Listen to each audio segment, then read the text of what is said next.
Yeah, that's really cool. Mm-hmm. All right. So, see, because you handled that for me, I was able to get us online and going. All our audio's fine.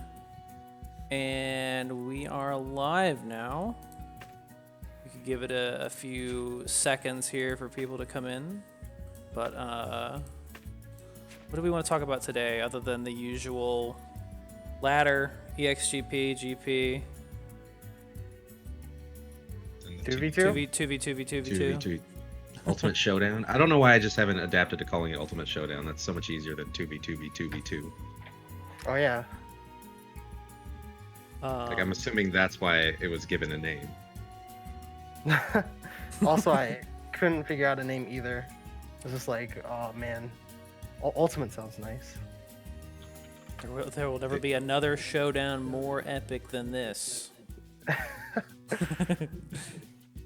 You know what we definitely need? We need like a screen to be like starting soon. Shh, it's fine. I don't So know how that way- to. I don't know how to edit the live, like what we're doing right now. I don't know how to edit that while having another one like I just visible for realized- everybody. The secret rare Chris is a black card. No, it's not. I know. Somebody's gonna say that. I was the first. Trolls. Yeah, I mean, you could still edit and set everything up before going live, but just having that screen. So for this like dead period where we're mostly waiting for people before we start, we just have it running so that people will see it's live. I don't know how to edit the overlay while we have the like starting soon thing on. What would you? I mean, like after you have the overlay set up. Oh, okay. So if we're doing like something like this, we can have. See, we're already getting called out for being late. That's why I had to go. That's why we can't start soon. Maybe I'll probably just call sooner from now on. I'm pretty bad about being punctual. So Big now same. we got ourselves going. This is the EX Podcast episode 8, if I'm not mistaken. I always forget what number. That's what it says on the title. That's what you wrote. So hopefully it's 8. I guess 420 edition. Dude, I looked. I saw that. And I was 420 just edition. like, okay. Everyone's gonna think Chris is out for different reasons. He's out celebrating. Dude, celebrate good times. Do we? Well, I put in the title there about TEPPEN news soon, didn't I? Something like that. Yeah. TEPPEN Yeah, News 1. TEPPEN news when? Yeah. It's getting to be sort of about that time, but there's also COVID stuff COVID. to worry about. So Mm-hmm. Yeah, so that might delay some things, which they mentioned in that mail icon that seems like a lot of people had trouble clicking for a while. Which is weird. I don't know why they didn't put that in like the normal notification section, but it was cool when I saw it. I was like, this is neat. I don't know when this started existing. I don't know how much that's going to delay things because I don't know. It seems like that's kind of a batch thing. They sent the same exact copy paste thing to Puzzle and Dragons. Really? Yeah. Oh, Oh. So I don't know. Yeah. I mean, it also depends on how much work they have done already, like in future sets, right? Like, don't know if they're living on the edge when making these sets, or if they're already ahead of you or not. Living Correct. on the edge. Dude, what's going on, Evil Monkey? Not even asking Thirsty, what's up? Yeah, What's up, right. Evil That's- Monkey? Oh man. Gucci sweatpants. Not even asking Chris, what's up?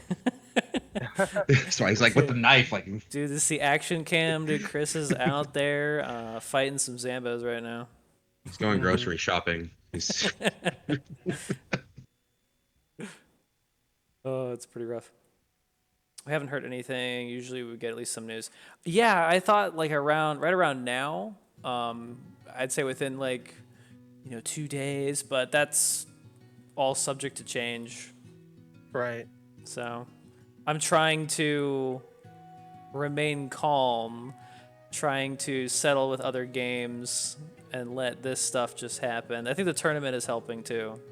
The 2v2, the ultimate showdown. It's kind of keeping me occupied. Mm-hmm. Oh, that's right. Evil Monkey was just in my stream that I ended like right before this, so. Oh, he doesn't have to ask you. Yeah, he doesn't have to ask me. He knows I'm doing terrible Oh, from playing X. Actually, I should specify from playing X6, not from anything actually terrible. Yeah, dude, I want to hear all the positive energy for TEPPEN. Just kidding. No, I mean, I kind of want to like start each stream off with like a gauging everyone's feelings sort of thing, but I'm not sure how to do that. Should we have like a rate your feelings 1 to 10? 1 to TEPPEN. 1 to TEPPEN, dude. Yeah, I like it. Well, I guess you're actually asking. I can go first. I don't really have a number to rate. I mean, it was a good weekend for me. It was my birthday weekend, so I drank a whole bunch. And then we had the Ultimate Showdown, which was some of my favorite TEPPEN I played in a long time. I even mentioned it before the Ultimate Showdown when me and Evasion were playing with our decks. It was fun. It was a lot of fun. So I was a big fan of the ban Restrict. I know there are some complaints and a little bit justified that some stuff was missed, but I think for a first go around, it was a lot of fun. I think that was sort of intended, because I remember at some point we were talking about, maybe this is way back on Zenny, but there was this talk of, what would the meta look like if we, kept these balance changes, but we released like some new cards. And I feel like all the bans were focused on the current meta, so it was like we went back a cycle, especially when we saw a couple yawns, but we still had, Iris and Huitzel nerfed, which they're not really nerfed that hard, but get to see them do some damage still. Oh yeah. So it was interesting to see that come back, but with the balance changes, which didn't do too much. IMO. A lot.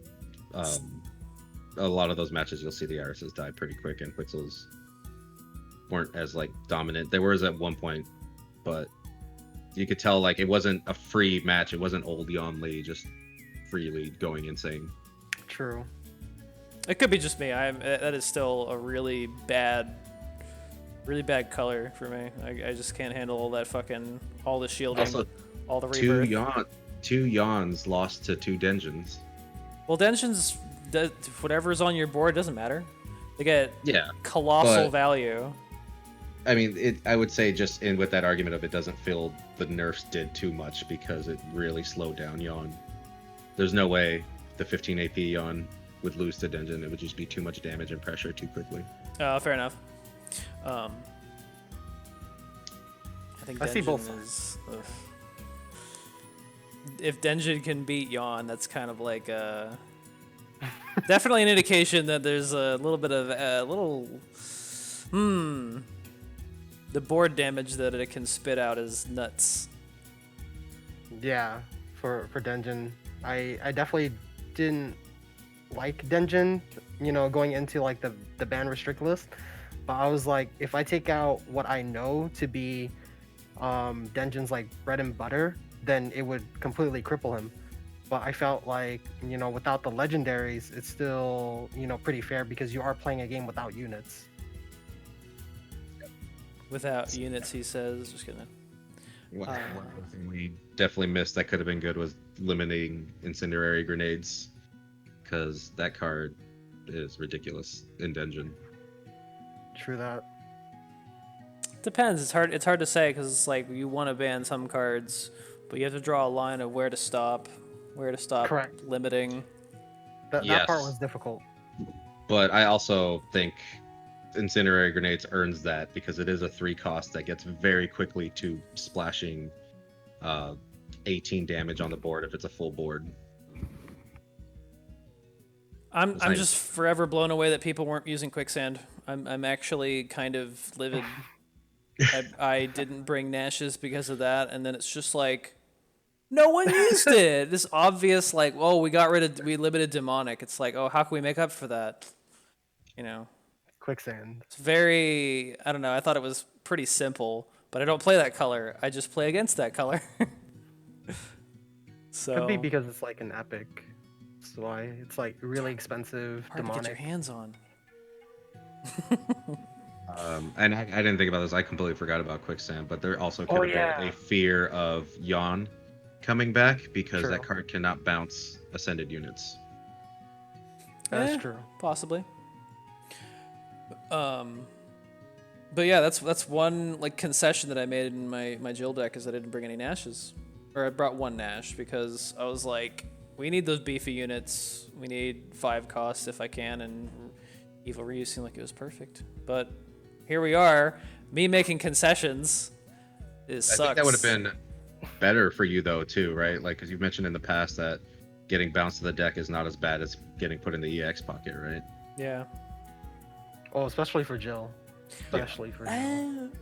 Actually, it sort of depends where you are, because there are some situations where it's like they bounce Nash. Make space for it, put him back, but if it's back in the deck, that can be kind of problematic. That's true.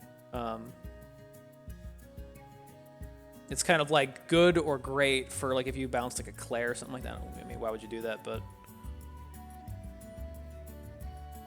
still, I'm a little salty that people didn't catch on the way I thought they would. But I'll get it. It's okay. Rigged for red confirmed, dude. You know, it just kind of goes in hand with experience, and we'll definitely be. I like the pace of what we got going on for these showdowns, so I'm sure we'll have like another one in the future. Community ran, and I like having all you guys in it. Cool. Yeah, if we can get more people in on it, make it a bigger event. I'd like to, yeah. Be cool. Pretty cool. We could. Well, Jill was complaining about not being invited. I told him to message Iowa. Told him to shut up. Tell him Which to is start funny. streaming. Well, Jill is such a troll because I messaged him like a week or two earlier, and I was like, "Yo, dude, you should stream." And he was like, and I even told him, I said, "You should participate in these showdowns." And he also said, "I don't know, my stream quality is pretty bad." And I'm like, "Well, when the 1K wasn't that bad, you know." So Yeah. When it comes to like these showdowns, I don't expect like, you know, amazing streamer quality, but as long as like we can see some type of gameplay and it not like making us want to explode, I think it'd be pretty cool to have Wajil on, because Wajil is a pretty good player. He seems to be somewhat mild mannered, even though he's a little crazy. So Mild mannered, even though he's a little crazy. yeah, but if anybody wants to join these ultimate showdowns and you stream TEPPEN, I do have a little form for you guys to hop on in if I can find it. It's till last minute set up in my fiance's parents' garage to do the final matches on Sunday. So Really? there you can figure out streaming. You got a lot of people in this community willing to help you set up streaming. If that's the biggest concern, there are ways around. Wait, you were streaming a different place?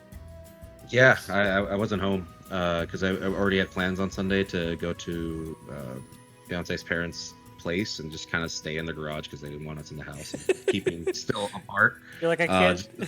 I'm sorry. The whole virus thing and everything. Yeah, no.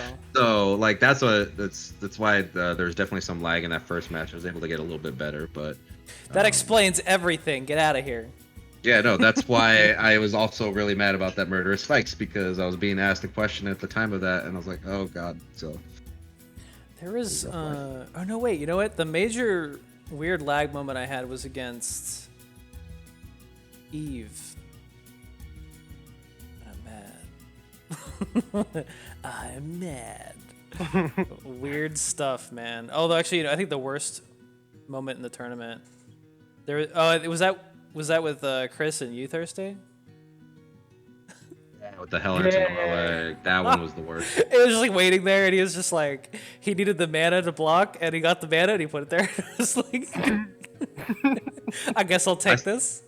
I think I wrote in the invitational chat immediately just this huge long F word because I was like, I can't believe this is happening because I was dropping units too and everything I was doing just got undone and then I saw all his lines going like what the it was the rough thing of like I had to process everything that had happened in that time, so it was a little beneficial for me because the Helen Tenora got the counter damage, but then me having to realize everything that had happened too was kind of rough, so it sucked. Dude. Yeah, that game was super weird. For on my side, because we have the organizers and the talents chat as well as like the players chat. The first thing I did when I saw all of that lag going on was I messaged in the chat. I was like, "All right, guys, I need you guys to help me. Do we need to reset this game?"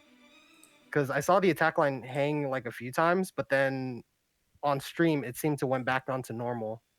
So it was a really, again, hard judge call that I wasn't sure how to make. Yeah, that one was rough because it was yeah. No, I don't know what to say. That one just sucked. Definitely. I suppose we could. I guess we could always start with talking about more about the 2v2. What were Yes, think about what was your favorite moment. I gassed myself a little bit, but it was definitely the bit comeback against Kuma. Gross, dude. Bit. Because Yeah, I said this before in the invitational chat. I'm gonna be fucking giving you guys an earful about Bit. Ooh, I'm I mad, love this. dude. I always liked Bit. When we did that tier list, I feel like everybody else is like, I don't know, man. Cost 7. You could do a headshot and 2 sneak attacks for that. And I was like, potential.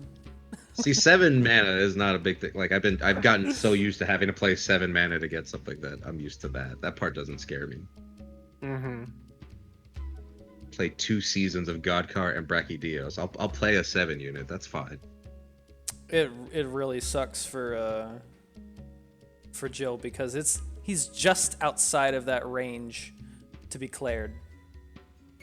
If he had 6 HP, I would just pop it and be done with it, but I gotta play, a Claire and an action or just 2 actions, and that's enough to get absolutely like decimated. Mm-hmm.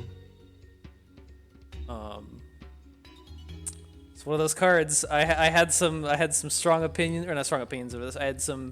I saw the potential. No one else was feeling it, and that kind of I got peer pressured out of my my mentality there. Succumb to peer pressure. I had 2 awesome Bit moments, and then Evasion also added in Bit. I didn't realize he did either, because he didn't have it in the deck when we were practicing. So I think I inspired him to add Bit as well, because I did hit him with that a few times while we were practicing. Oh, that'll do it, man. Yeah, I guess it does feel really good to have those moments. I feel like I did that with Nerg in the last 2 times I showed him off in a tournament where it was just like people were like, "Whoa, man, I'd never seen a dive bomb. Do it again." Mm-hmm. Let me see. What was my favorite? I think after I calmed down from all the salt, took a fucking salt bath. When I was like reviewing the footage and seeing all the mistakes that I made, just yesterday, I realized that in a situation against when I went up against QQ, I played Denjin after I lost one because I knew I would be able to. I knew I'd be able to win because I saw all his decks. I saw so many shields that I was like, well, Jill's fucking screwed. Nerg's gonna have a problem because dive bomb. Like if you're playing, it's like 1 MP to just be like, no, I don't want to. Your unit's done. So I was like, I gotta do Denjin second, And once I won with that, I was like, all right, well, now I have to fight one of those decks with either Jill or Nurg. And when I mentioned it to QQ later, he said that yeah, I knew I just had to. I knew I had to. You had to win with Denjin, and he picked Akuma because he knew that was going to be the, you know, best possible situation for him. Mm-hmm. So he was like one step ahead, and that just kind of like blew my mind a little bit. The amount of, you have to know how to build a deck, you have to know how to play the deck, and then there's also like kind of a tournament strategy that I have no experience with. So it kind of blew my mind. In fighting games, especially if you're playing a longer set, when you know the winner's locked into characters and you can change yours, it's a little bit different here because we're not locking decks after someone wins. You just get one eliminated. But just knowing that you have to think of, well, if they won that one, then I can counter, but then they can counter that. So you have to really think about that in a lot of these tournament situations, and that just comes from experience. Yeah, something I didn't even think about. I was just trying to, in general, feel like which one am I more confident with. So I still have a lot to pick up in terms of tournament strategy. Yeah. But I'll get there. What made this really hard for me yesterday is normally when I play these tournament matches where deck lists are open, I will have that image that gets sent out to everyone open on a screen, so I can see their deck list at all times and then kind of count out cards. That was I was able to get it eventually yesterday, but since I was not at my normal setup, that wasn't possible. But that's, I think, something a lot of people don't think about doing either during a tournament. Do you just eyeball it, or do you like? Do you literally go over there and like put a marker on cards they've already played? No, I just you gotta eyeball it, right? Like there's no time to really kind of go up and like cross things out and do Hey that man, you while get you're in the 10 middle of it. seconds. That's the thing I liked about this tournament, is that everyone's fucking confident. They're like, they know exactly what they want to do. So Yep. they're just like, boom, bam, bam, bam. Okay, action phase over. Let's go. True. Well, how much did you get to watch, Iowa? How much were you moving all the stuff in the background? I think I got to watch more this time around, just because, now that it's starting to be like repetition, I have a better idea to like what to expect on like the production side. So I was able to watch some of the games, but also I was monitoring the Discord and the chat rooms is another thing. So I make sure that I didn't get too sucked into watching the game, because to me that's like secondary to make sure that everything else is running smooth. But I enjoyed watching from off the top of my head. The bit moments were ridiculous because I did not expect it to be that good. I'll be the first to say that, or I'll be very honest with that part. And then I also saw Kumakami in his first game. He went out swinging. He went 2-0. I think he had like a couple 2-0s actually against different players in the tournament with his one deck with 3 different hero arts. Dude, Kushala Kame, dude. Mhm.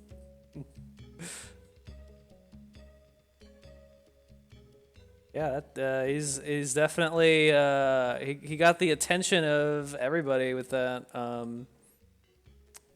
The commentators are just like, yeah, there's somebody who is running like the same deck, same 30 cards. Especially after Kuba already felt kind of self-conscious about it, and he was just like, everyone's gonna laugh at me. Dude, not after that start, dude. He was whooping ass, He was dude. popping off. Like I didn't notice until I watched the VOD, but he had never really played Nero before. That was Nero's level 1. Level 1? Yes. Level 1 Nero going into the tournament. Let's go. Actually, I'm curious, what was the level of his Chun too? Probably have to check that. He got higher, didn't he play did he do Yawn at all? I don't think he did Yawn at all. That's why I'm wondering, he might not have Yawn unlocked. That's why he went with Kokosho instead of Yawn. Oh shoot. Damn, dude, making it work, dude, because his He secured some wins for sure for his team. Oh yeah, he puts in work. That's what I was saying. In it was kind of like the informational show about the Ultimate Showdown, and we were like talking about all the players in the event to give like a little bit backstory. And when we got to Kuma, I remembered that he, has like a little bit of a bio in his Twitch panels on his Twitch page, and it said something about being a league player. And then I just recently looked back onto it. It says that he was like in the masters rank or grandmasters, and that alone is like really high in rank. So like Kumakami, he got skills. He got skills, and I think that like really showed in that event. He's got mad APM, dude. Not as much as Kyle P. I don't know if you guys rewatched the VOD and saw Kyle P make like a couple of godly swipes, but in one game, it was just like a fraction of a second, and he played one card. Yep. He did that twice. Fast. It's tough. I feel like I can do that when I'm in the zone, but when I'm not, it's just like nothing. I got nothing. Still amazingly surprised that I was able to take a game off of Kyle P. Oh yeah. Much less 2-0. But that was probably the best I've ever played at TEPPEN, was those 2 matches, because I was just so dead focused. Yeah, I was surprised. Kyle P got O2'd by you, and then that's probably like the first time we've seen Kyle P like lose a set in these showdowns. Yeah, So he's like lost a couple of rounds here and there. That's why I was like, I was super dead focused. I put on my Bluetooth headphones so I could like just only hear the game. It was just super. I mean, I got also god draws on those 2 matchups. oh damn. Having seen fire for spreading infection is just the greatest feeling ever. Oh yeah, and the commentators were talking about that. They were saying how, once the game was finished up, they were like, Kyle P ran out of cards, but Thirsty Games was still going in, and they referenced that. They were like, that ceasefire countering the spreading infection was godlike. Yeah, that's the main reason why that was in there. Because I thought about taking it out, since it's like, well, there's not going to be the boys, but it's there for warped research and spreading infection, so it worked out exactly how I wanted it to. Mm-hmm. How do you guys do it, man? I don't know how you guys can have it all. The deck building, the play, the tournament strats. I don't know. It's a lot for me. To be fair, the nerd deck I got from watching your stream, I think it's Kobehin was the player. Yeah, I forget. Oh, I feel bad. I forget who tossed that my way. I think it was Alchemist. I think so too. He's in chat. He's gonna call me out. That's the thing. I was watching that stream, and then you were making the deck while I was making it, and then we just both played it against each other. So it made sense that it was going to be really good, and that made sense that both of us brought it. Yeah, I mean, in hindsight, I probably should have brought. I probably should have just done my my black-red dive bomb, but purple seemed like it was pretty cool. It had like the evil eye. I dig the evil eye. Well, the Clypoth healing is what saved me most of the weekend. There was a ton of times I would have died without getting the 6 heal from it. There was one situation where I had just enough mana to place it to block, and then I wanted to play another unit to grow it. And I thought I still had the evil eye up, but I didn't. So it was like, you get like exactly 3 mana for an attack round. So I was like, I had like all of like 3 frames to put a fucking bat down, and I couldn't do it. So I definitely watched that on the replay, and they're just like, oh no, man, that's not a good move. Not a good decision at all. It's like, shut up. Because I had to draw the Clypoth, and I did the same thing. And he's like, that's not a good move. You can't grow. I was hoping to be fast enough to drop 2 zombies. That's why I had 4 mana. Just obviously I wasn't going to be faster than Chris's DD, but I still had to try. Right. Chris DDD. Chris DDD.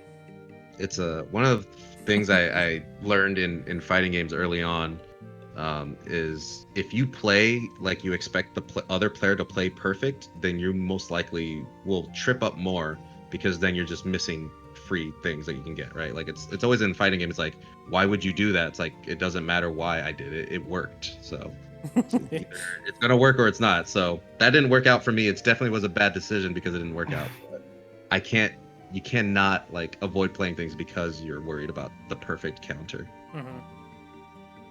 Dude, Kuma came in. His ears were burning.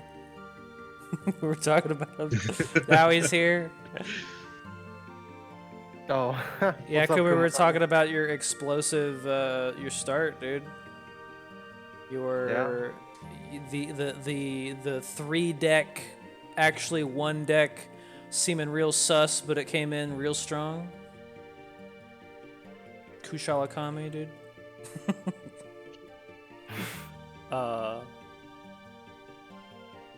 Let's see, what else? It's like, oh man, you really need to spike dive bomb something on there. You can't just keep throwing them to just be bounce back. Exhaustion is real. I feel bad for coming with only 1 deck. It's working. Definitely is working. Team's got better score than mine. I'll keep making these little mistakes. But nerves. I psyched myself out, I think. Making changes to my deck based on what I thought people would be running, and then realizing that they weren't using those cards. I got in my head, and I think just it really affected my game. Yeah, I feel that. The first tournament experience I ever had was going into Magic the Gathering, so I have like a lot of similar stories where even one of my opponents, they intentionally like tried to like play on my mentality. So they would talk to me while I was playing my game, and they legit gave me a bluff to say like, oh, I don't have this card. Like he intentionally said like I don't have this card, and so when I made my move, he had the card. And it's not like he drew like an extra card or anything. He just legitimately was being like a mind gamey type of person. Mm. So after that game, I was just like, pretty upset. But then that just kind of taught me, don't listen to other people and just play your game, kind of thing. People are trash. And that's why now Iowa likes making everyone feel bad with decks that don't let them play. Oh my god. Could be. It does stick to my mind a lot. So, it's experience. Yeah. But I would say that's kind of scummy too, but that's also like I think it's different in a fighting game experience than a card game because not knowing exactly what's in someone's deck, I guess, is part of the mind game of it. mhm. No, it was definitely scummy. I just didn't want to use the word scummy, telling the story. But yeah, I was pretty salty. Now you can use scummy. There's some pretty scummy decks in the Ultimate Showdown. Oh yeah. Mana Ramp coming back. Ooh, dude, I don't know. Do I prefer that or do I prefer revenge, zombies, shenanigans? I can't decide. Want 2 mana units, or do you want like units that are just sitting there and every second they're alive, you're like, God, they're getting free MP. Yep. Mhm. Because they were just, yeah, there's just a lot of, what do you call it? We took Zero out. We took all the main purple tools. So what did we have before that? Oh, Mana Ramp. Just put Mana Ramp on anything and it just wrecks, dude. It's like, I mean, you can still do that now, but I was like, damn, I did not miss this. That's true. It's got mad anxiety, dude. It hits the board with a shield, and you're like, okay, well, I can try to remove it. But as a red player, it's how many Hard. things do you want to, how much do you want to sacrifice to get that shit off the field? That is true. And it was QQ that had just a basic green-black Nurg, right? Nurg Spike Launch. Yeah, that was like, felt like I shouldn't lose to that because it's like, the what do I call it? Older decks. I think it's an older deck, and it's like it's nothing new. It's nothing that Right. like it's like, oh man, I didn't expect that. It's like something old, so I guess it's kind of something I didn't expect, but Punch also just didn't goes feel the good. same way of, in a lot of those aggro decks, is if you draw the right things, you're just kind of fucked because they're just going to scale too fast. And QQ was drawing a lot of the right things. Um, and luckily I was able to still beat him, the Nurg, I think once, but that was because he just doesn't run life gain. So he just is like extremely aggro. Like I don't care how low my health goes in some of those decks, but it's rough when you get Kadin on there on the board while buffing other things. It's scary. Yeah, dude.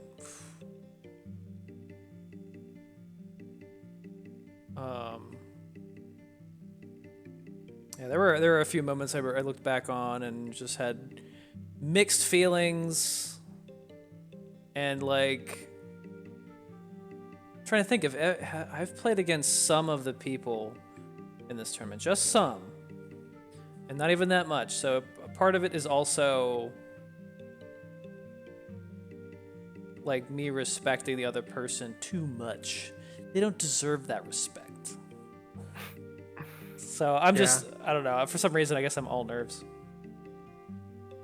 It's okay, you know. Once you break Just that give 'em one of hurdle, these. you'll come out stronger. That's you know, you have to start somewhere, and that's why there's like you know, a growth pattern. This is just for you to experience it. You know, with each milestone, you'll get better. That's true. And I'm there now. I was not there yesterday. I was pretty mad with myself, but I'm yeah, getting a little better each time.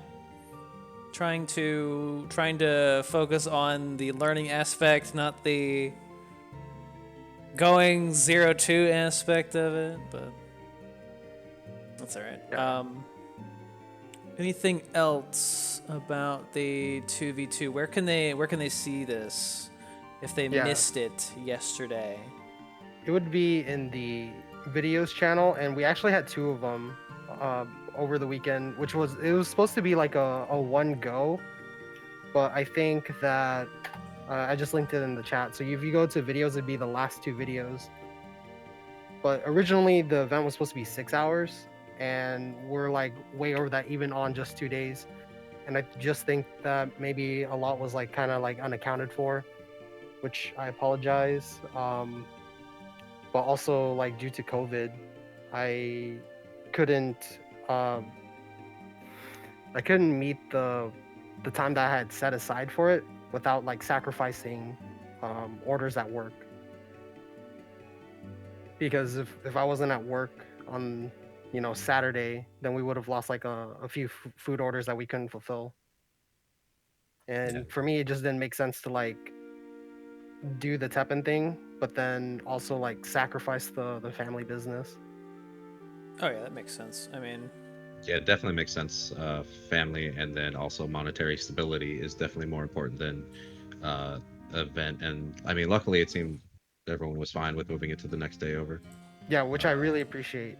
And I apologize and thank each and everyone that's willing to put the show together like during the pandemic. And now instead of just doing it like on one day, we're doing it on last weekend, and we're doing it again next week, which I think we're about ready to like give out the official date, which is going to be Sunday at 1 p.m. PST. We've cleared it with the players, and as far as like the talents chat, it seems like they should be okay, but I'm checking back with them again to see if Sunday 1 p.m. PST works for them.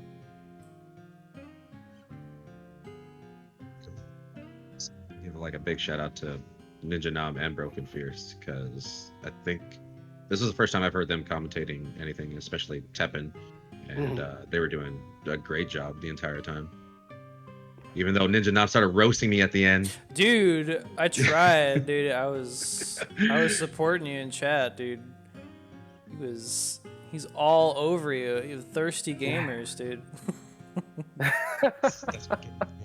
To come back stronger the next day. Yeah. That's the other thing. you- It's weird to hear. It's weird to make a mistake and then go back and watch it and hear people kind of take little jabs at you, and I'm like, whatever. Oh yeah, man. you get used to that. It hurts at first, but you get used to that. There's been enough Evos, Wednesday night fights, and all that where it's like, oh man, look, this guy's doing pretty good, and he's choking, and he's choking, and he's choking. Which I did some of that this weekend too. It was great. We all choked. Yep. To some extent, I think there's some people that didn't choke as much as others. Yeah. I mean, I know me and Mallet had the worst two non-plays in the whole event. Which hurt me. Dude, that Dungeon Mirror was so much fun though. Oh, the Dungeon Mirror was fun. Oh yeah. That was once I saw that, I was like, oh shit. So I just like how we started just throwing away board cards at the beginning, just calamitous eruption and shit, just like It was really salty because also it's one of those things too where you hear the commentators like, I don't know why he did that. When your Rashid got that one hit through, I had a unit to block it, but it lagged and the arrow jumped on me. So I was like, oh no. So that's what happened, which you do not want to be set back 4 health in the Dungeon Mirror. It's the scariest thing. I was curious too. I was kind of like, I think I even put down a card next to it to activate the little pokey poke. Yeah, I was dropping something. It hurt me. I remember that. Yeah. I'll also not forget that might have been Void that was just like, fucking, why didn't you ballot through? Why didn't he just play fucking headshot? It's like my thing is on screen. Can you not see that I did not have enough mana? God, I was so close too. So close. Sliver of mana away from losing. If you look at my VOD, you will see me physically react to like you playing something before my mana was ready. I was like, no. That was a lot of fun though. Maybe that was my favorite moment. One of my complaints about TEPPEN UI hit me really hard during that match, and that's when you don't have enough AP, you can't see your cooldown on a hero art. Because that was my plan, was to drop the bit giving me the mana for hero art, but it's like I need to wait because I don't want to leave him out to die, but I don't know how long the cooldown is. I'm like counting down in my head, and I counted down very wrong. So I'm happy he didn't die in that time. Shoot. That's one thing I hope they do too, is like if they decide to make a bunch of changes and just be like, here's version 3.0, they could toss in some like, you know, UI stuff, maybe be able to see memory count easily, even if it's like some icon and then like a number, and like the AP during the action phase would help too. Yep. There's a lot of little things to add in there. Though I respect it as a thing where it's just like, how aware are you of what's going on? Yeah, that's definitely another part of it too, is you don't want to remove all those things because you do still want to reward the more attentive players that are keeping track of all that stuff. Because like I complain about that UI thing, but I do know the cooldown, and I was counting it down in my head. I was off by a little bit, but you know, it's still good for me to do that, to be closer, so there was less threat to that bit. So I complain about it because it was almost made me lose there, but it's also, I appreciate it being hidden and counted on by the players. Let's see. Yeah, that match was really close. I think the bit stupid actually, close. yeah, stupid close. The bit, as soon as that got like pumped and dungeoned, it was pretty much like checkmate from there. Yeah. So I think bit made it kind of like made the difference. Yeah, the bit was on the field for like a couple seconds, and as soon as it hit the field, I knew I had to play the next action, and I knew I could have clutched it out if I just played one action, but it had to be first. And I was a quarter mana short. Yeah, it had to be first, and it had to be something for the kill, because if I got to resonate twice, it would have just been over. Yep. It was like 3 HP, and I had a headshot I just couldn't. I was also lucky enough to start off with the chain of fists, so then I can close it out with the, because that's what I was worried about. You got to worry about that order of operations for the health bill. So I was like, Yeah. got to put my last hero damage last. That was the super smart thing. But, you know, at that point, I didn't really have a choice. First action came, I gotta do this now. Mm-hmm. Yikes. It was a full weekend of good ass Teppen. If you haven't seen it, highly recommend going through. Like, as soon as I got home yesterday, I just loaded up the VOD on the big screen TV and watched it there. Got to see all the small mistakes in glorious HD. Yeah, I got the I had the TEPPEN screen for my phone going for a while, so I decided to just take the VOD and just start playing it for people to take a look at while we're talking. Yep. I also just plugged it in the chat again. So if you missed those videos, they're right there. Yeah, they're about like 3.5 hours long for each. Yeah. Pretty And good old solid. TEPPEN.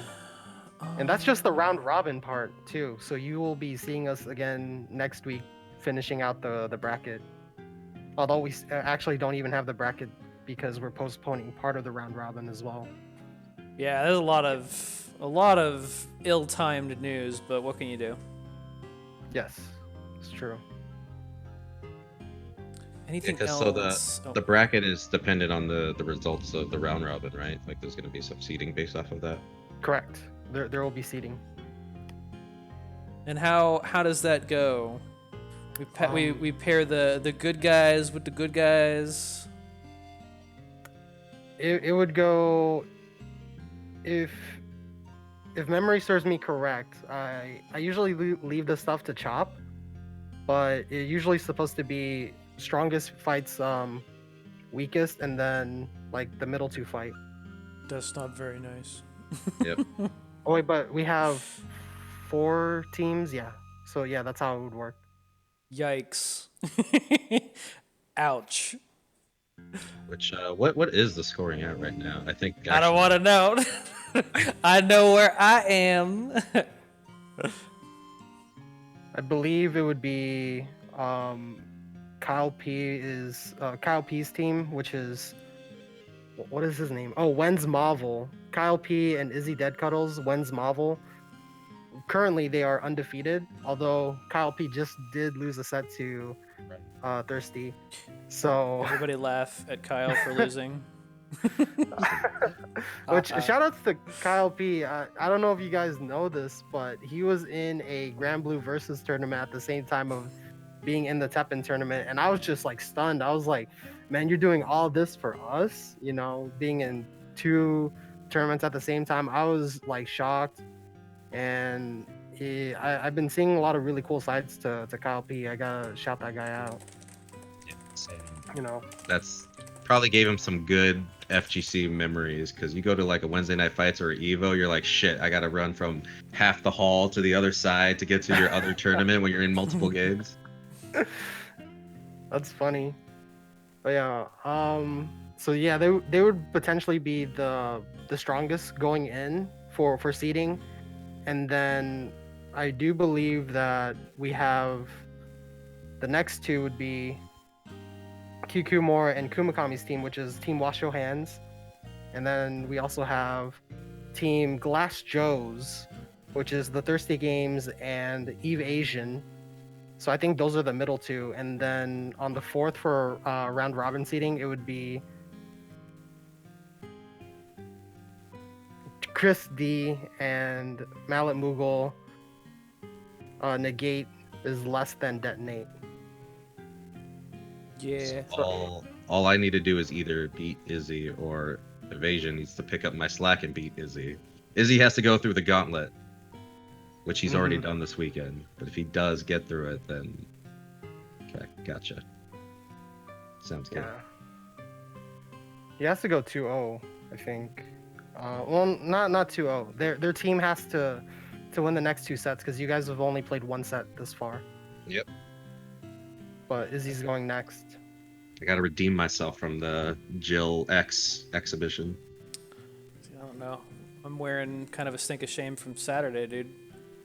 Fucking blew it. This is no shame. I Tons think of personal there- shame. There was a lot of good games from everybody. Like everybody like was either coming out, coming close, or you know might have dropped a game just because like maybe when Kumakami popped off. I can't remember who Kumakami played first, but But he Kumakami smeared pretty him. much like ran over, like bulldozed. You know, did not let up, did not let up, and just crushed at those 2-0 games. See, even Izzy knows what's up. Even he knows what I do. I fucking just like, Jill stuff. Nerg, dude, nerg action. After that, it's like, I don't know who this guy is. A single boring set, I would say. Oh Yeah. yeah, everyone was. It was. I do have- Most games I think yesterday were like 2-1, almost all of them. Yeah, that is true. There was a lot of game threes. And you know, one of my favorite games actually was one of your games, Mallet, when you had the Lucia, and it just kind of like popped off. Like it got 2 antibodies. We actually saw on the viewer side that there was a murder spikes, but it just didn't get used. Yeah. Yeah. And he looking around like, I wonder why that happened. But Oh, the dude. Lucia popped off. The Lucia popped off. I was shaking. I was so scared because it was just like, oh my god. I think I had such little health at the time. I was like, this card needs to right now win me the game or else I lose, which is terrible. Terrible feeling. Hate it. One away. Threw it in the trash. I think that was an amazing moment to pull like on the heartstrings of the viewers, because like everybody that watches you, Mallet, or your fans, especially me, I was like, oh shoot, Mallet got Lucia. Is he gonna take it all the way? And of course you did in that game. And it was just a really amazing feeling to just like see you play Lucia and then see if Lucia would make or break it. Yeah, I felt great about it too. I never thought about it that way. I've created such a hate factory for Lucia. So now it has this like tilting thing. It's either like, oh, the saving grace, or it's just like, God, bitch. I went on Twitter yesterday and I ranted about how much I hate Lucia. I do. I hate her pre-evolved form. It's ridiculously weak. It is, yeah. Because I made a mistake against who was that? Was that QQ? No, I think it was Evasion. I played a Lucia and I was like, well, I got 2 shields. And the idea with Lucia is that you always need multiple actions in order to protect her. She needs that insurance. She needs that premium stuff. She gets into accidents all the fucking time. And the action I should have led with was ironically the one that came into my hand as I put Lucia down. But because Lucia has so many counters that like she's on death watch as soon as she hits the field, so I'm like, I have to play this and immediately resonate. And I led with a shield, and that left me 1 shield short to block the series of unfortunate events that came afterwards. So I'm not happy with her right now. I'm not happy with myself. I'm not happy with her. I For still, you during our match. she should be better than that. If she was, she would have been banned. Damn straight, dude. I wouldn't have to worry about it. She'd be gone, dude. I'd be like, good riddance.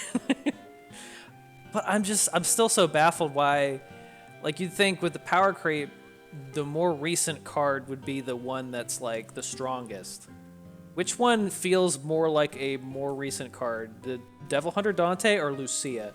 And Thirsty, we were talking about Nero too, where Nero is also like, he's got that Worst of the 3 for sure. bad case of fucking limp dick before he flips, dude. 1/6, is that what he is?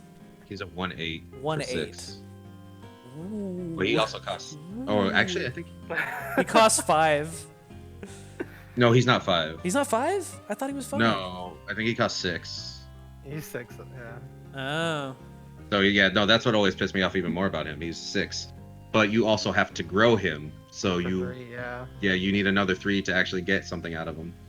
Well, I mean, I think when growth was the main like mechanic, it was more reasonable because chances are you had some action to grow him. But I do understand what you mean. Like, if you just want to include him, he's got to have mad support. Right. To evolve, that's 9 mana versus Yeah. At least 6 for Lucia. At least Dante's is he 7? Dante, Or is he what? 8? I think he's 7. Dante's 6. Okay. He's 6? 6? Get me the hell out of here, dude. Get me out of this podcast. I'm down. I'm done. I'm gonna look this up. I'm gonna be really angry. I'm pretty sure he's 6. Dante Devil Hunter? I mean, I yeah. trust you. But Well, he's I don't fucking trust. 6. Yeah, I don't trust myself, so don't worry about that. I'm He's so got- much angrier now. He's got 6 times the DPS as Lucia and Nero, dude. They hit the field and it's like, I don't have to do a goddamn thing. They're just gonna sit there until they have to resonate or have to play a unit. But Yeah, like Dante's way DH more Dante, it's like, what are you gonna do? Oh, this guy's hitting you. He's hitting you. He's hitting. Oh, he hit you again. See that? You gonna do something about it? He hit you again. It makes you act. Lucia does not make you act. Nero does not make you act. There's no pressure. Yes, Nero is 6, but he explores for Wire Snatch. Yay! Wire Snatch sucks too. But it's explore. Yeah, then you can run them. You can have them. But it's Give us explore. Lucia. You take Nero. Izzy says there have been 2. Why didn't you use that moments between Thirsty Spikes and Mallet's Lip Slash? That I have no clue, dude. I was already absolutely infuriated, and I was just tilted beyond all fucking grief, dude. When I did the what do you call it? It was using a Rescuer's Bullet to try and do 3 damage with 2 things on the board. Luck? RNG? You kidding? Risking it? Nah. That was a dumb thing to do. As soon as I did it, I was just like, fuck me, dude. Slash. Just give the guy 9. I was just like, Dark Destruction is already like... That matchup is already up my ass. I really don't need 9 HP deficit even more. So... I risked it all, dude. So stupid. That was on Saturday. That was like my worst day, where it was just like came to work all tired and shit. I'm like, I shouldn't be here. But Sometimes you get to those tournaments and it's just like you just have a bad day. Funny enough, I have been in the same situations where it's like, oh, it's just having a bad day. But like my losers bracket match got pushed off by another day, and then I'm just like doing great through losers, which is why double elimination can be good. And we got probably lucky that this was spread between 2 days, as well. Even though I know it's through unfortunate reasons, got time to cool down and come back refreshed. Mhm. yeah, Iowa, you saved my bacon, dude. If we did that all in one day, I would have been screwed. I was tilted all day. I was bad. I just like was tired. I was not playing at my my highest. Oh yeah, with rookie Izzy Dead Cuddles, new player Izzy Dead Cuddles that no one. I thought that was funny. New 'cause player, dude. the- A5 or something like that. A3. Just had the commentators like, yeah, oh yeah, Mallet knows everything about Jill. I don't know about this Izzy guy though. Don't have to know when you could just put fucking Vol Hazak down as I put down a unit, and then you can't block this unit coming with 27 attack. Uh-oh. Uh-oh. That was the other thing. All my units in my hand at the time were like 5, so I'm like, I guess I lose then. Like we slammed our cards at the exact same time. Bullshit. Oh, and there was a match I played against you, Thirsty. I think I was using my Jill and I put Dimitri down, and I didn't preemptively fucking antibody, and they were like, "Why didn't he do it? Was he gonna do it? He didn't do it. He died. Dimitri died. Why didn't he do it?" And I was like, "How was I supposed to know he got the zombie right back, dude?"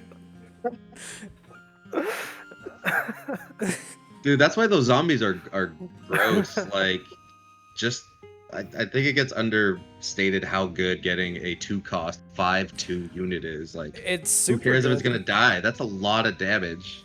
I think you had a zombie on the board shortly before that, and I thought that was the first one, so I was like, I'm safe. I'm fine. 5, like, there's nothing you can put down that has 5, and it's just like disappears, and I have my mic muted, but I was like, what the fuck was that? 1 cost because he gives 1 MP back, yeah. I enjoyed my moment of I didn't realize Iowa was pulling audio from my stream.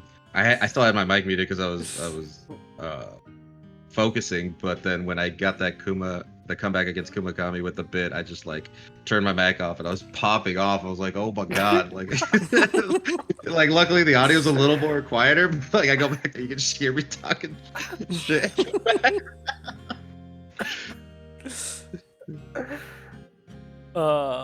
Bryu has a good question. Would y'all make any changes to the ban list after seeing how things went down Saturday?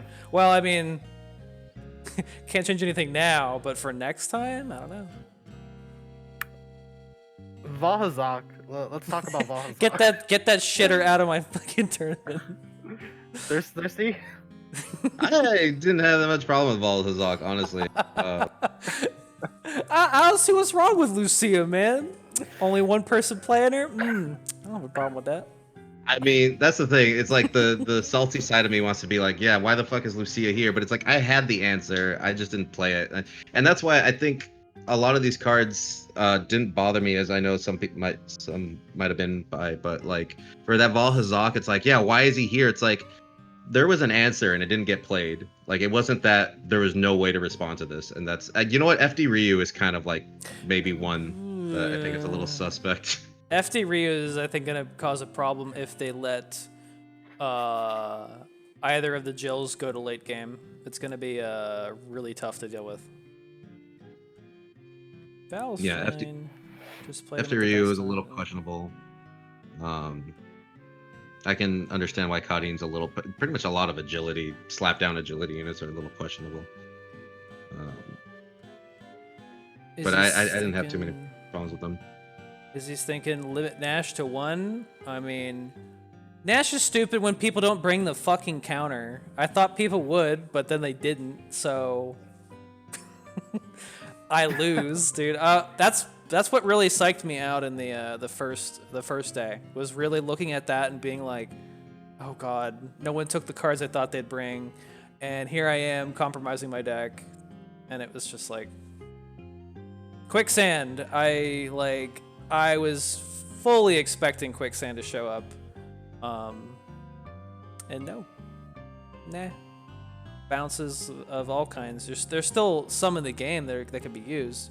I think we were even talking about it when we saw the ban list. It was just like, okay, then bring this, and then no one did. Yeah. I abused it, but I do think incendiary grenades should have been limited, not banned, to limited. Yeah, to 1. Yeah. Like, Calamity is a little like crazy too, but you can still mitigate that by putting more units on the board to spread it, right? But you can't. Putting more units on the board doesn't help with incendiary. It's going to do all that damage. It's going to wipe. Like shields is usually not that helpful, especially when you have 3 of them, right? Like it's still really good as a 1 of, and I think it would have thinking when to use it instead of just I can just slap these out. Who cares? Which is I think is why it's such a strong card. When you compare it to something like Fate, I can just slap these out. Who cares? That's usually the sign of a strong card. So that would be the one I probably would have just limited that. I agree with that. And Calamitous, I feel like it's needed by Ryu, Denjin, because I don't think Denjin Ryu would work without it. Yeah. And like I said, Calamitous I think is a lot more fair because you can play around it by just putting more things on the board. Yeah, it is fair, but it's also like part of the Denjin engine. Mm-hmm. I think. But besides that, I have had some thoughts about potentially like maintaining this ban list and then just keep improving on it, just for like something for the North American community, because in Teppen you have like Japan has its own community that I know about, and then North America, we are the community. So just having something a little bit different that's just for us, I think this is something that could be nice for the English speaking or North American community, however you want to put it. But as long as you guys are having fun in the event and this seems like interesting for like everybody, I think a ban list that everybody can like look to and follow, just to have like some good teppin, not get high rolled or see Get very high rolled, dude. powered cards, Exodia. I think this is nice, but I I definitely could see some like edits.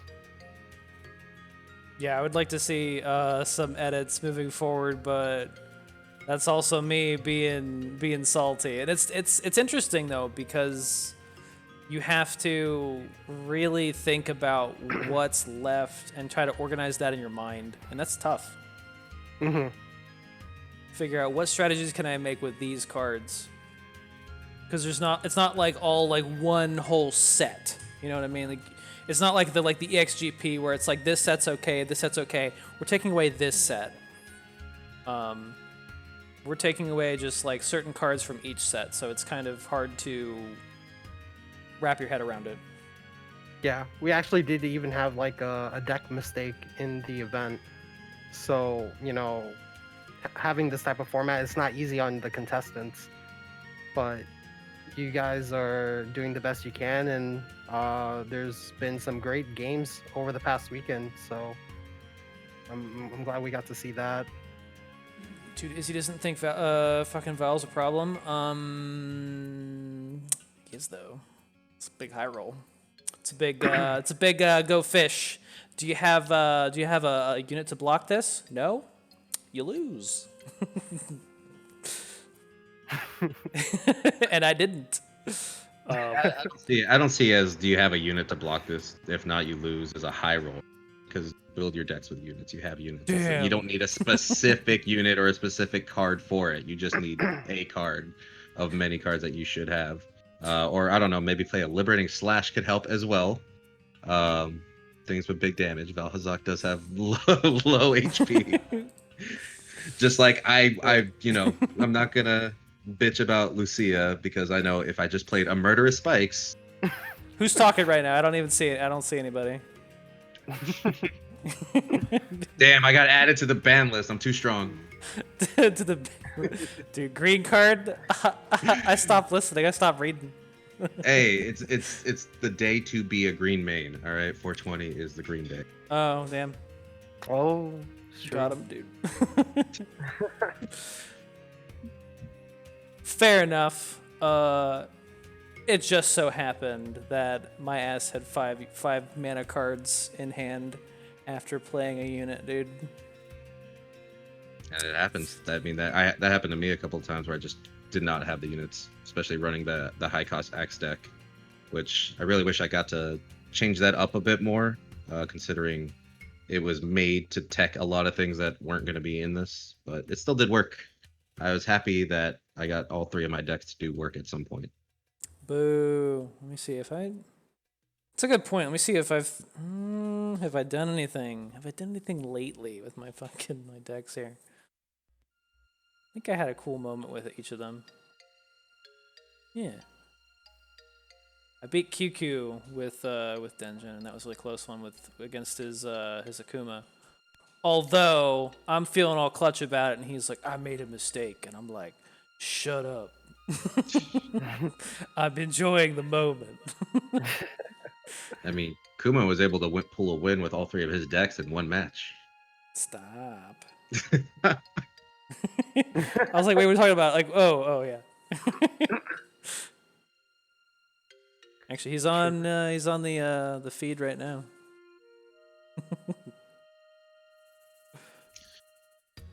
Oof. I did not expect Yawn to have such a presence in all this. Although that's right, Kuma brought Kikosho instead. Mm-hmm. I still don't believe he has Yon unlocked. I should have asked him while he was here. Dang it. Oh yeah. Dude, when the yawn cometh out, the bitches be big, dude. There was a match I was watching, one of Chris's matches, and I'm just like supportive team member here, and I'm like, all right, man, let's go, and it's like Dark Destruction. It's like, oh man, here we go, let's get some shit going. There's just like Huitzel. I found another Huitzel. What happens if I fill up the board? You guys remember Force Seekers? Oh man. The tank seekers, dude. There's some bad RNG on Chris's side with like a lot of his splits or his pulls from Fade, and then Alexia destroying like the smallest targets every time. My God. Oh dude. yeah. I was angry. Oh my goodness. Watching I that. was angry for him. I was in the chat bitching. This is the dumbest. I don't even remember who he was playing during that. I don't remember either. But whoever it was, they played the Jaggies. Because Yeah. that's what Alexia killed. You know, ascended and I then was so it killed the Jaggy mad. in front. It killed the Jaggy in front of man. Alexia. It killed a 1-cost unit. It did. Literally, are you No. fucking kidding me? That was so bad. That was, oh my goodness. I've never like not played a match and yet been so mad before. I was mad for him, dude. I want the best for Christy, dude. Same. I feel bad. But Chris D, he still played a really solid game, and I loved his pick for fours, so we get to see the fours action, you know, because I know that's a deck that Chris D has piloted very well in the past, so it's really nice to see him bring it back towards this event, especially with zero fours. That's like a Yeah. little bit new and old. I feel like that's the right balance of like, it's like scummy yet it's fair. Mm-hmm. It's just what I want to see. I'm not disgusted by my teammate. I miss Jaggies. Oh, Grar's asks, is that why he's not on the show? He's not feeling 100% right now, and he doesn't want to affect the mood. So he's sitting this one out, but he will be back. I am sure of it. Yeah. I gotta sit Kuma down and tell him how to play Devil Breaking. Oh, you're watching the VOD here. Yeah. Damn, sassing him right on the podcast. He went to bed though. He's gonna see this tomorrow. Gonna be like, I think someone mentioned the relationship between like you two being like teammates, and now it's just like you were the person that like is the ex-main, and then like you had Kuma. This guy was like, I mean, like, let's say master student sort of thing, but newer face, older face sort of deal. So they were like, ooh, we gotta fight this guy, dude. He was his teammate before, but now he's gotta fight him. And like, Same with you and Izzy. that one it's real back and forth. I feel like I never hit 2K. Izzy hit 2K. I don't know who's the real, like, I don't know if anyone's above the other. I mean, it's hard to say. I generally have a poor self-esteem about it, but you know, I do feel the pressure to succeed whenever it's the mirror. Yeah. That was my favorite chat message when Izzy beat Mallet. It was like, the student has become the master. It's like, I feel like they're just, Damn. they both co-own the Jill Dojo.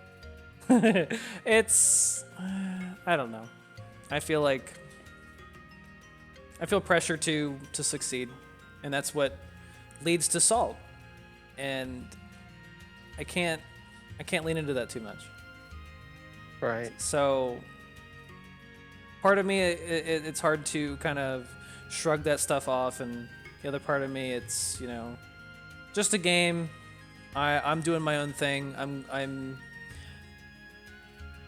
I did see people cheering me on, and that really makes me happy. That's all I should care about. For sure, yeah. But Yeah, also I do definitely. want to hit 2K. You'll get there. 2K is definitely very, very, very, very, very difficult. But it seems like 2200 seems to be like the new high. So, so as soon as like Yeah, 2K is great and all, but you want to aim for 2200. no, I'm just kidding. I'm just saying like once you get your pattern down and potentially like take down one of the higher top players, because everybody can bleed in Teppen, unless they draw godlike, and then I guess they can't bleed. But anyways, that's how you accumulate points is if you fight against somebody that's really high rank and they're like, I don't know, 2100, you get like 30 points just for beating them. So it's really all about, in my opinion, when it comes to ladder grinding, it's getting the pattern. And the longer the season goes, the more points you can earn. Unless it's like around the last week, people start to play less, then you won't start seeing those players anymore.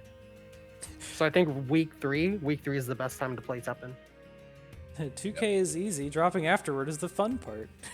You also just have to hope you get the right matchups, right? It's just because you keep getting matched up with those giant killers. Oh They yeah, will knock you down hard. Yeah. And I will say too, it's very hard to climb if you're adamant about sticking with like one character. mm-hmm. Yeah. It's especially tough when you can talk yourself out of stuff. When it's just like I see people that are like able to be flexible. And, oh, here, dude, here's the situation where you're lagging, Lag dude. moment. Dude, he's mastered it. So you put a card down and hit the Antinora. Like, did he end up winning this one? Yeah. I hope so, because if it was like, Oh no, I won this one. oh, you did? You son Yeah. of a bitch. How's he supposed to know? You put the card down to block, and it lasted 10 seconds, so it actually got taken out, and the Antinora was still alive. Yeah, it wasn't great for me either because that was a lot of mana doing nothing, and a lot of me thinking I was putting cards down that weren't playing, and then having to recognize what was going on when everything just fast forward. God damn It was rough. Man. Let's see. He says I'm more versatile with Jill, or he says Mallet is more versatile with Jill, but I think I am a little bit more successful with mid-range stuff. What the hell does that mean? What is mid-range? Mid-range is like being able to play control, but units as well, I think. It's like Boo. having the best of two worlds. Says he thinks he's better than you. Tell Izzy he sucks. Just kidding. No. Send him that picture with Jill with the head like attached to her shoulder, dude. Thirsty knows what I'm talking about. Yep. If I'm ever missing from this podcast, you guys know what to put Yep, in I this already card, dude. Iowa, you saw that, right? Saw what?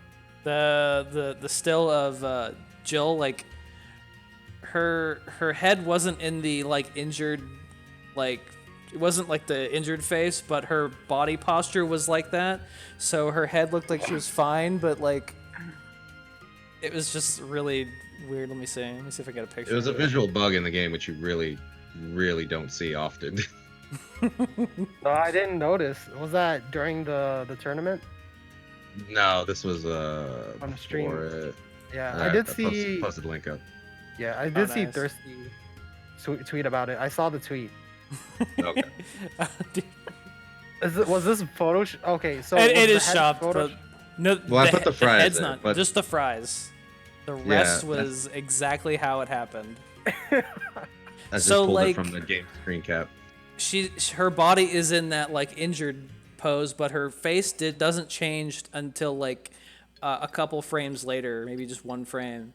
And I played an action where her body was stuck like that, and it was like, what the hell? Yeah, so I like hung on that image for like a good 2 seconds, 3 seconds in game time. Let me Yo, see if that's I can pull it godlike. up. That is godlike. I love that. I was freaking out, dude. Let me see. Get the highlight. The Jill. Oh, there's a highlight? I mean, it's just There's me a clip of freaking it. out because I was like, what the hell's that? Oh, shoot. I gotta see this. Fuck, am I already down to fucking? Because it's one thing to see it like in a still picture. Look at that. What the fuck? Oh my gosh. Fuck, am I already down to fucking? Why? Why is she? Yo. I have no idea, but it just looks so goofy. We've been playing for so long. We've been playing Jill for so long, and it's the first time I've noticed that. That is awesome. It's not even animation's hard. It's just that particular frame. Like the body changes before the face does. So It's the perfect timing. perfect timing. That's how I like my actions. Right when I get hit. Oh man. Oh my god, we've been going an hour and a half just on the 2v2v2v2. Oh my goodness. Anything else notable? On 2v2? Not for me. I really did enjoy the wonderful moment. 2 dolls memories on Perfect. Oh yeah. Chris Redfield card. I was terrified to make that play because I know he has all those shattered shields that will heal him. So that would have turned him into a 10-1. Or not, I think it would have been a 10-2. But he would have had the shield, so he would have won the trade with the Whitzels. And yeah, that was terrifying. But Dude, 10-1, he would have been like Valhazak, dude. Good job. yeah, Good job. with Craig. shields. With all the shields. Smile. Great. Well, that's one of the better Axel copies too. I'll take that. Valhazak. Thank you very much. You got a big one? Yeah, I got a big one too, but it's got a shield. It's always my favorite when I see a someone just try to copy or brainwash Chris Redfield, thinking like, now all my units have victories. No, they don't. What a stupid friggin'. What an absolutely stupid fucking clause that it has. It's like, why green units only? It costs 6. What's so weird to me? It's like, make him 5 then, and to me why they didn't do it, but Shrug. I mean, the victory condition's really good, and I don't blame him for making it 6, but green only? Come on, dude. Give me a break. it was rough times during the Gravios with the growth meta when you would flip him Oh, into yeah. red.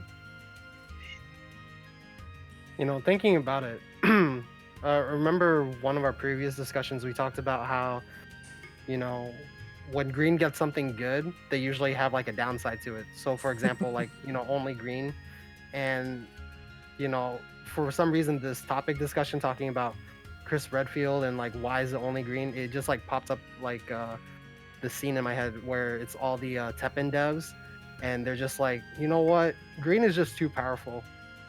Let's kind of nerf this card a little bit, you know, make it green only. Which I kind of wonder, you know. Green has the stupidest little things in all of its cards. I don't know why. I hate it. I hate it so much. That's why we banned 2 green legendaries and 9 purple ones. And the 2 green legendaries I got banned were mostly they were just of other colors taking Oh, advantage. yeah, that's right. That's true. Smile. By the way, this is our match Thursday. This dungeon mirror. Love Beautiful it, dude. match. This is Ready to where see the this line fucking jumps for Rashid me. go through? Yeah, why didn't he block? Where's the block? Yeah. Yeah. Yep. Because I had so many options to just kill that Rashid, but I was like, oh, I can just block it, and then the line jumped up. Well, I gotta say, I mentioned I think last week about I think Iowa brought it up. The whole my feelings toward people in like Twitch chat, they turn on you, And it's Oh, I guess yeah. it's the kind of a similar thing with commentators watching the thing again. It's like, oh, he didn't do the thing. Why didn't do the thing? He didn't do the thing. He got hit. He got hit and he didn't have to. Whatever, man. It's never that easy. It's never that simple. Because my cards are at the bottom too. No one else saw the line jump, so they just think I'm a crazy rambling man. And like a little bit of delay. My- There was always somebody broadcasting at like a slight delay, so we would see like either a play get really early on the bottom or really late on the bottom. Yeah. Yeah, which I found a way to potentially fix it, which is now when I do production, I'll just refresh both pages before the game starts. Yep, that's the best way to do it. It wasn't And- it wasn't intentional. What do you call it? Stream lag? I think I don't know. It So could I be. still run into some issues with that because I know some streamers like myself run low latency mode, so that way there's less delay. Not everyone might be running that. Right. Beyond that too, the longer you leave a Twitch stream going, especially if you have multiple, you will eventually get one that like lags behind the other. So that's why it is good to just refresh them. Mm-hmm. So yeah, I just refreshed all of them. It didn't fix all of them, but one of them where it did like go perfect. Like both games were synced. And I was just like, this is beautiful. Nice. But it didn't work for all of them, unfortunately. But I still like what we have for the format. Like I hope we just keep improving a lot of what we put out there for, what we're doing as a community, especially like these tournaments. And for example, would be, you see how there's the what is it?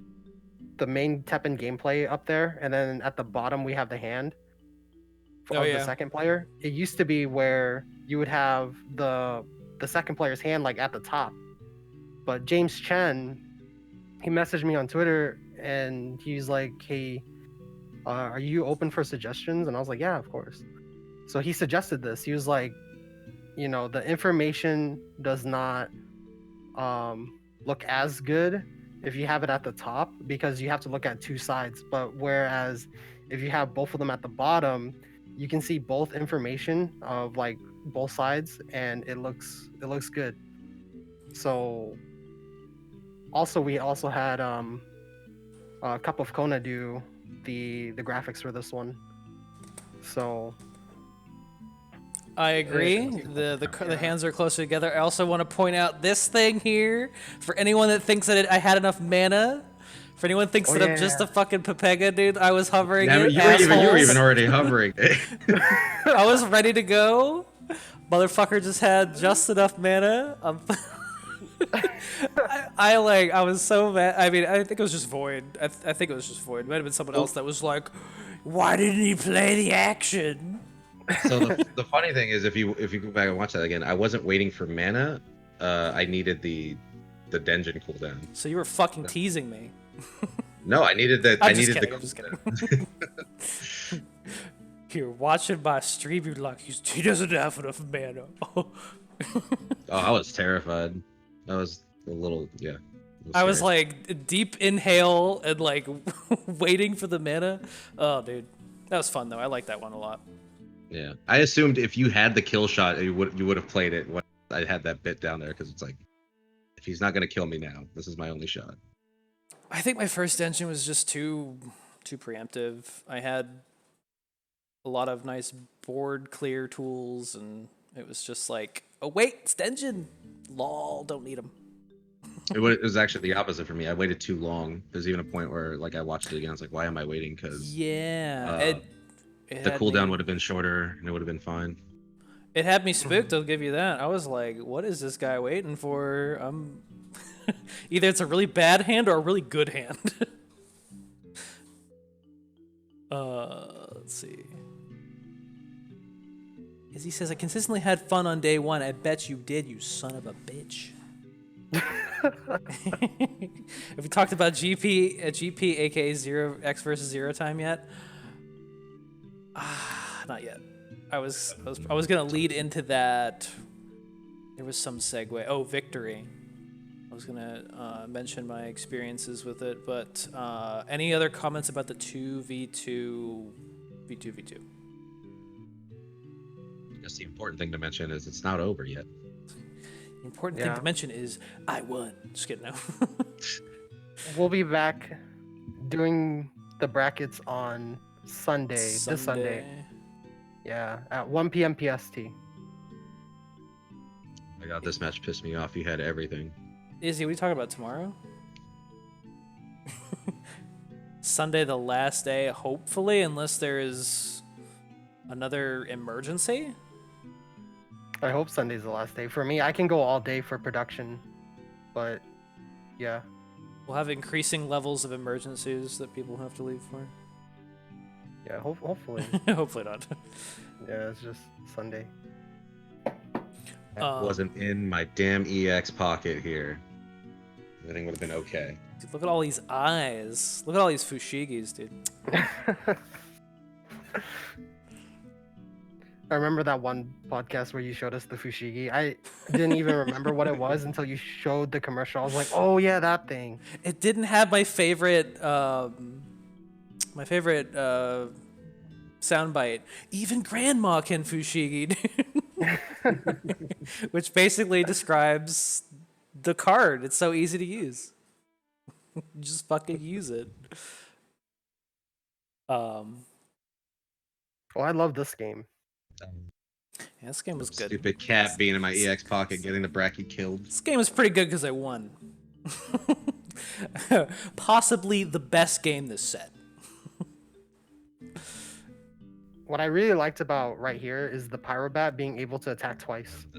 I really liked Oh, him but not I'm getting the playful. ascension. That was probably my favorite part. That's what set me way too behind. I did goof up here. I should have did Hakai.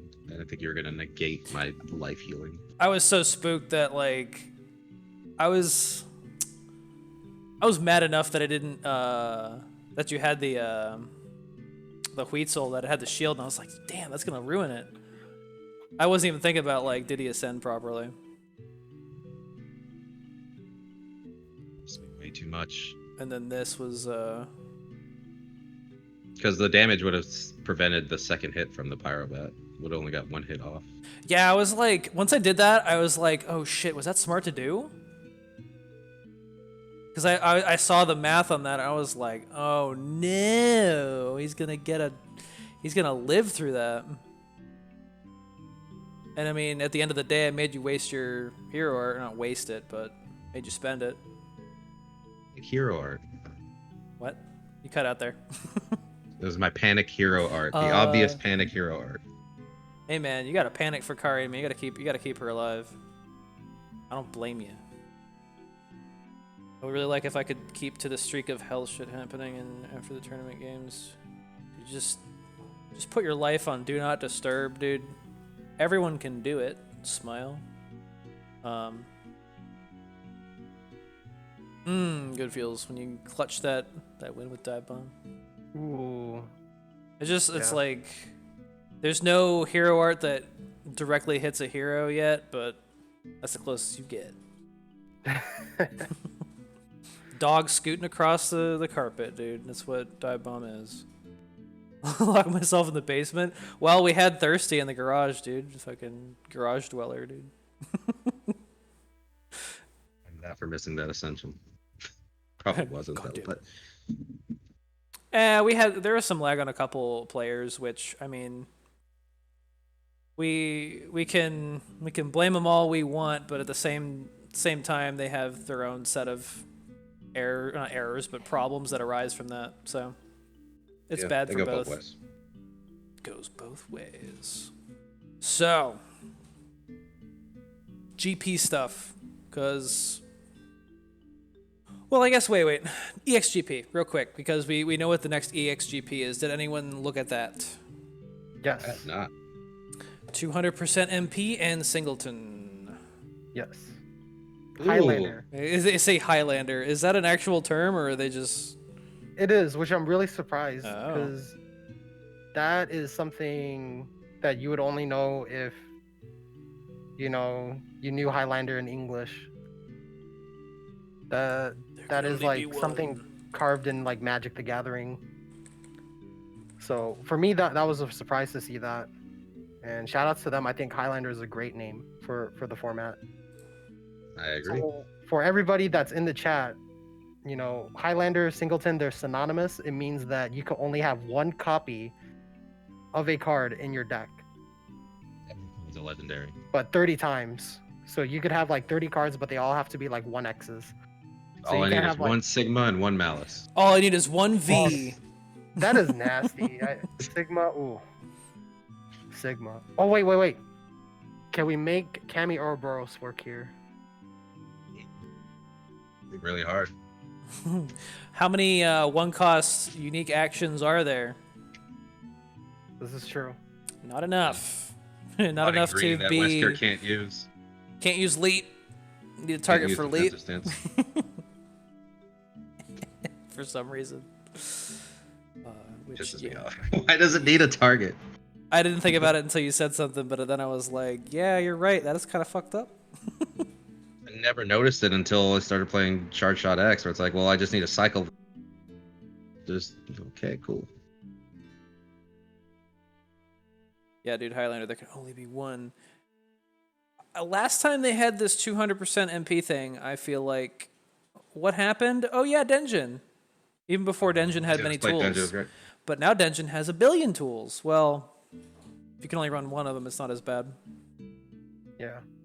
I feel like the reason why they made it where you have to use 200% is to balance out the dual color. So that way, if you wanted to play, you know, 2 colors worth of Highlander cards and not do monocolored, you'd have the ability to. I think that's where they did it. Why they did it. Just to even out the playing field. It's just crazy to think about how much actions become better because you get 3 MP from an attack round. Now you get 6 MP. 6. Mm-hmm. If someone played a card to block and you needed to return, you know, a new blocker, you have 6 MP to think about that. It's wild. A lot of things. I'm excited for this because I do remember exactly last week when we were talking about the XGP, I was mentioning how these have been really boring lately because they've just been like this deck set. It hasn't been interesting like we had before, where 200% mana. So this one is. It looks exciting. I'm excited for it. I'm a little scared. I want to do some crazy stuff, but I feel like that's not going to be feasible. I want to do something wild. I want to do a Jill deck with explorers. Let's go, dude. You can't run the same unit twice, dude. What kind of explorers am I going to get? I have no fucking clue. A lot of mana, though. But I have so much mana. Board's gonna fill up so fast. Wait, what is the XGP? 200% MP and Singleton. Denjin will be interesting. I'm sure there will be some cards that you can run.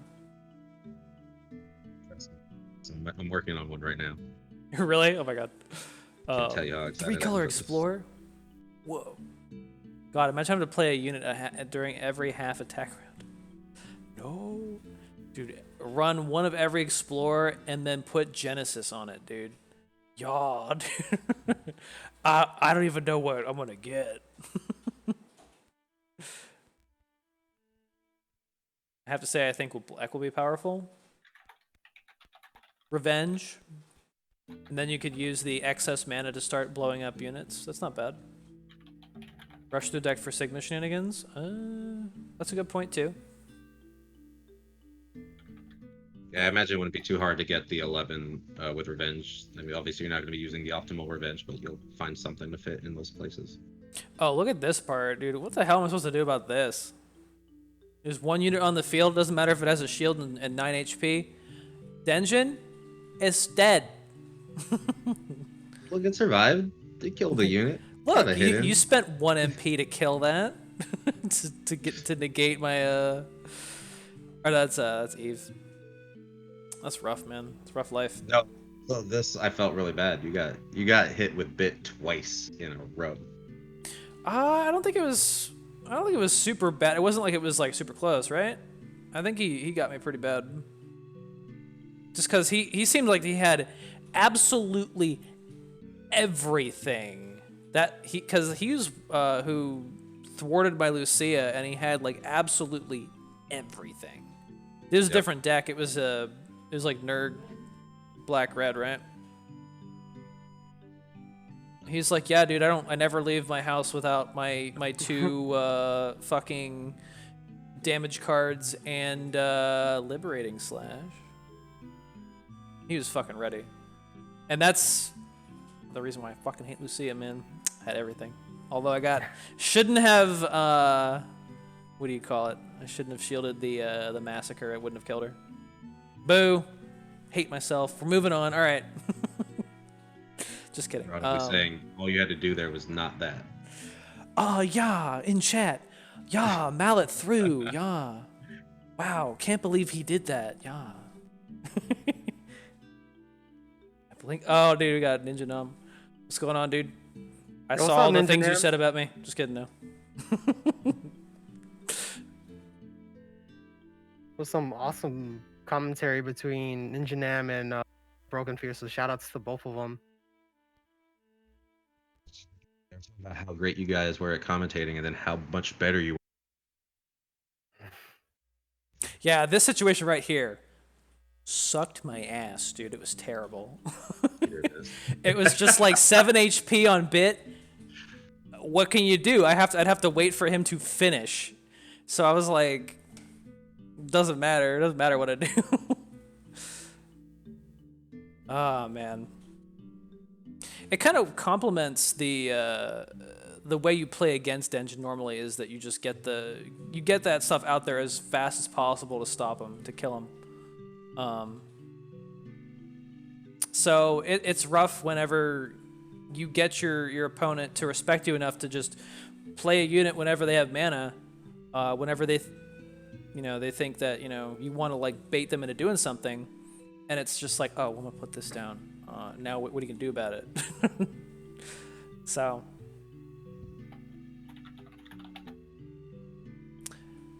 that's all right. I lost to a smart player, so that's fine. That's all I care about. I wasn't. He didn't play a V and then resonate twice and then just sit there in the corner until he was capped out of mana. So True. that's the breath of fresh air from this tournament. Anyway. But that's just in the background, just for people to watch if they don't want to necessarily follow everything we're saying. But thank you, Nom. You're rooting for me. I'll keep trying. I'll only get better. Gotta keep trying. Now the GP started a couple days ago. Yep. Has anyone tried that? I have. I have tried twice, I think. I tried once for a Grand Prix. I just played Ouroboros. I actually played Chris D's Ouroboros. Oh. To be specific, yeah. How'd that go? Card for card, I played his deck in one of the previous meta snapshots, and I went 5-0. Oh wait, maybe I went 4-1. I think I went 4-1. That's good. Yeah. So we got into Group A, and surprisingly, yeah, Ouroboros in that format still gets to run pretty strong. Yeah, for the GP, I just ran Charge Shot X and got 4-1. Oh, here it is. Yeah, B Ryu is right. That would be the EX Grand Prix. And what did I run for? Oh wait, was Grand Prix just Charge Shot X? Oh, I think I had to try like 2 or 3 times. Yeah.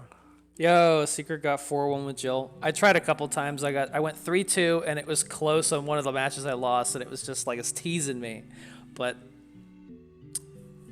I had to use that Secret Art Jill. I got to use the basic Jill, and it's rough. Yeah, but when you get it to Ryu's work, right. when you put combo and ammo on basic Jill, feels good, man. Even if.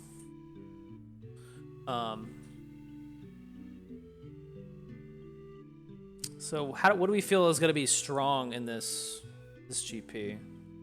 round one, people usually just kind of run whatever, but then once you get to the later rounds, it starts ramping up. There's gonna see a lot of charge shot X's, and then probably people trying to counter it because that's still kind of what you need. Like the problem with the X mirror too is that it's not really skill based. The X mirror is very draw based, and so unless you want to rely on the luck, you're probably gonna see people try to build a lot of counters for it. I think the closest counter that you could probably do is Wesker, but that's still rough. I lost to a lot of Wesker. Yeah, they do have that 5-cost destroy that does target 4 and gives them a unit, which is you'd be seeing a lot of those as well.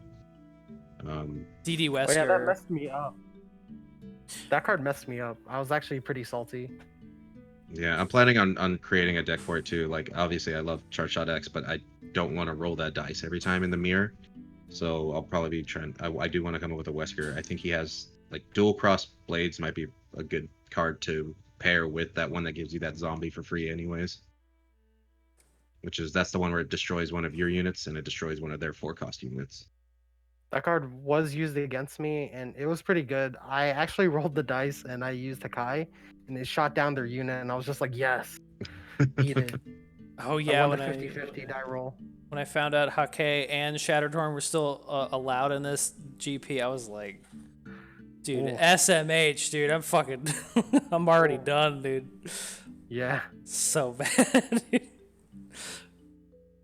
One last thing about the VOD here, dude. This is the other play that commentators are just like, why'd he do that? What's he doing? Dude, what are you doing, man? He let the game die. He got hit.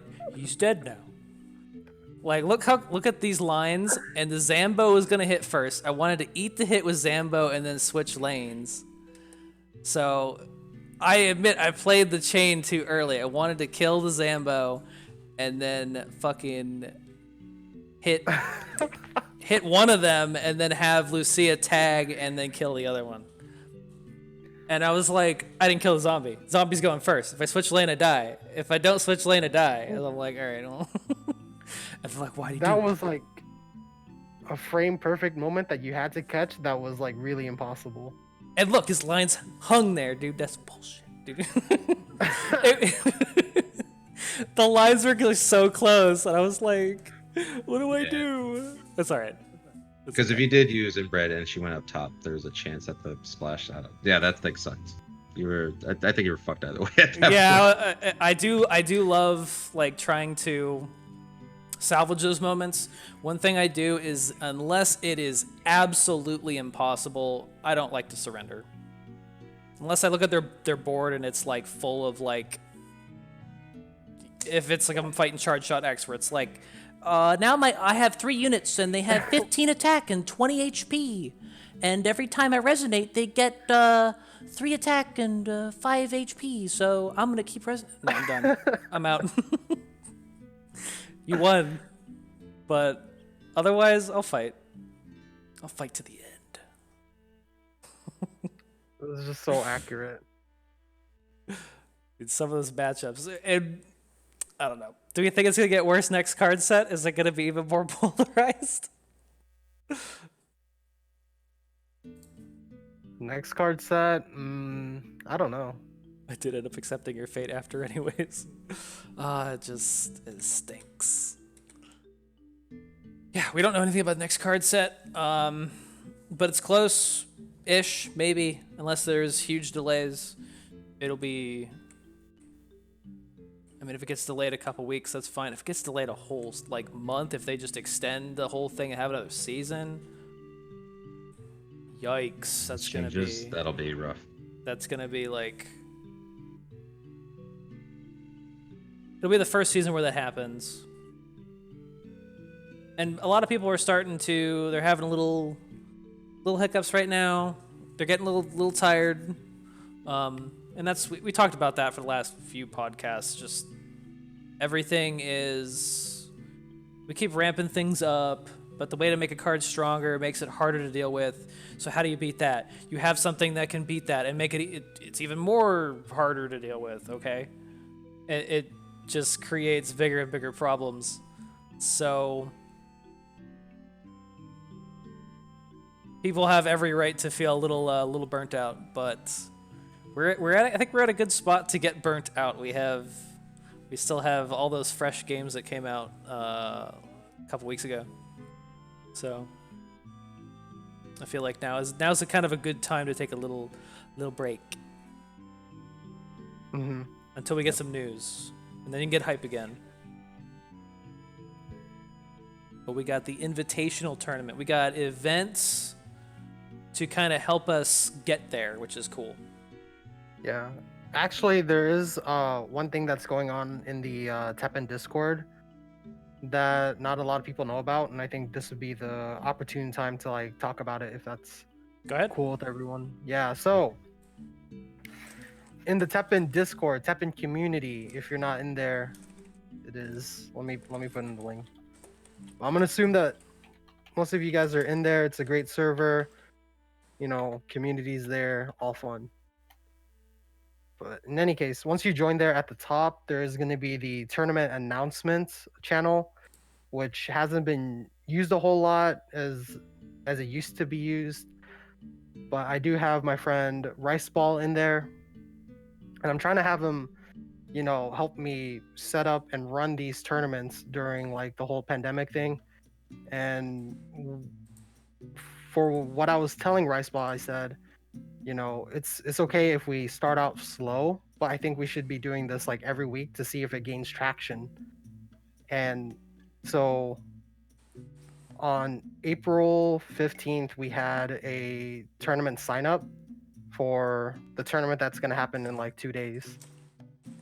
And it's going to be at 1 p.m. Pacific time zone on Wednesday, the 22nd.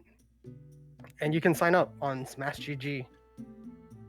But even if I'd recommend signing up early because it would help us. But if you don't sign up because for some reason a lot of people don't, but they show up last minute. If you show up last minute, feel free to do that too. Although I don't prefer that. It's a nightmare. But we also have a Google Forms for in the tournament announcements. So if you are a person that wants to participate in TEPPEN tournaments, the Google Forms allows us to know what day works best for everybody, and then what times. It's not 100% accurate data for me to have, but at least it's something that I can work from, and then be like, oh, okay, so this would be the perfect day and time of the week that I could get, you know, tournaments running and people would, you know, flock, because the more the merrier, right? But yeah. And so this will be during the week all the time, like Wednesdays. For now. Okay. I'm hoping a lot of people submit in the form, the Google form, and then if people are like, yo, you know, we want to do it this day, then I'll be like, okay, sure, we will do it on that day, right? Because I checked with Riceball, and Riceball said that, you know, he's free pretty much like every day of the week. So he just wants to make sure that whatever time is like most comfortable for the players, he'd be willing to adjust to that. But it's also about being able to get the players that want to like participate in these tournaments. So far, we've been able to have one last week, and we had like 4 people play. Yeah, I mean, middle of the week isn't terribly convenient for me, but I admit the thing that kept me away from the tournaments at first was like, oh, I don't know how to work Smash GG. Just like I took a look at it and I was like, I don't get it.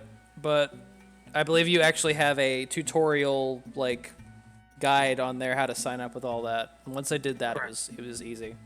So if you're afraid to do it because of Smash GG, just do it. Just follow the guide and just do it.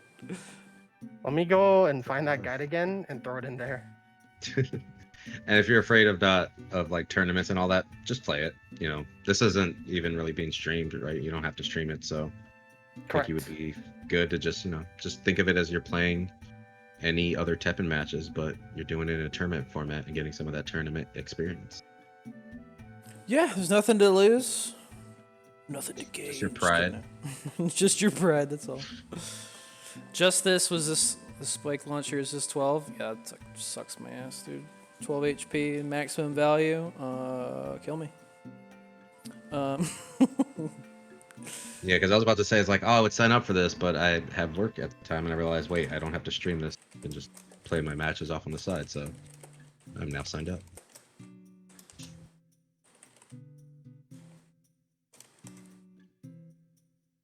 Yep.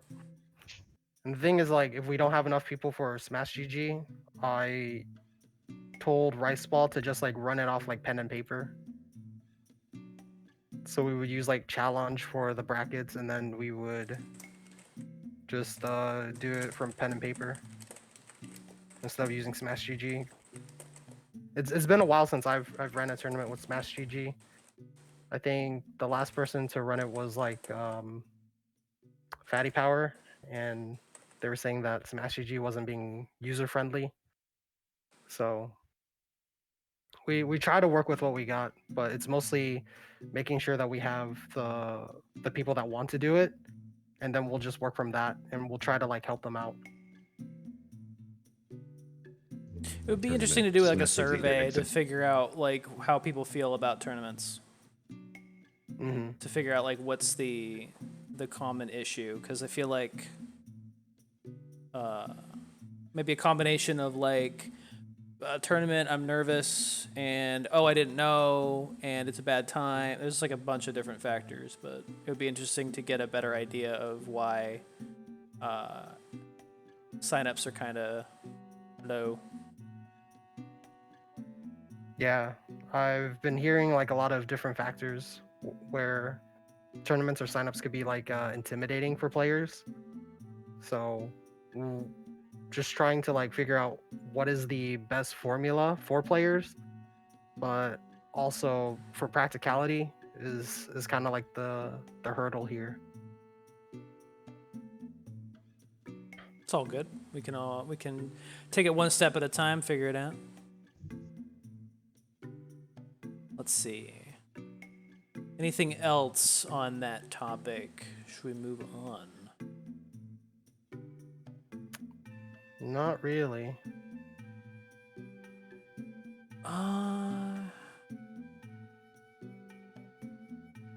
What else is left? We talked about the Ultimate Showdown for a lengthy period of time. We talked about the EXGP coming up, the 200% MP and Highlander format. The GP that will absolutely not be dominated by X or anything like that. But I do want to try Dark Destruction. Dank Destruction, yeah. Yeah, for round 2. Round 1, I did it with Chart Shot. Yo, how about this? This match I like too, because I was excited to see big ass Lupo, dude. Oh yeah, the Lupo resonate here was crazy. Because we limited Metal Shark player, but I'm not sure how that would work in terms of like, would it be better to run one Metal Shark just for the centipede, or would that just be cluttering the board? On the board, especially in a fours deck where you kind of want to have the good flexibility of where you place things, and Metal Shark player makes things really hard for like 4 eyes. Mm-hmm. Yeah. And he still has the memory requirement as well. So if he doesn't get to play a lot of cards, it's not a big memory requirement, but if you're not really built around that, it can be a little difficult, which most fours decks don't have like throwaway actions like that. It's that red mentality, man. Like I just see like, spend one more MP, get a free 1/8 unit. I'm like, I'm ready. Give it to me. Yeah. Sounds fantastic. Let me spend 8 mana and then 1 cost resonate. Oh, I got a 10 cost unit. Oh yeah. That's investment. SMH, dude, I don't want to talk about it. That card, dude. Get out of there. As he says, for me, mostly that I just don't like, or I don't like the meta enough to go for a tournament right now. Just do it. You still A3? Are you there just to be A3 in the tournament? People are gonna think you're A3 in real life. Not even a champion. before the tournament.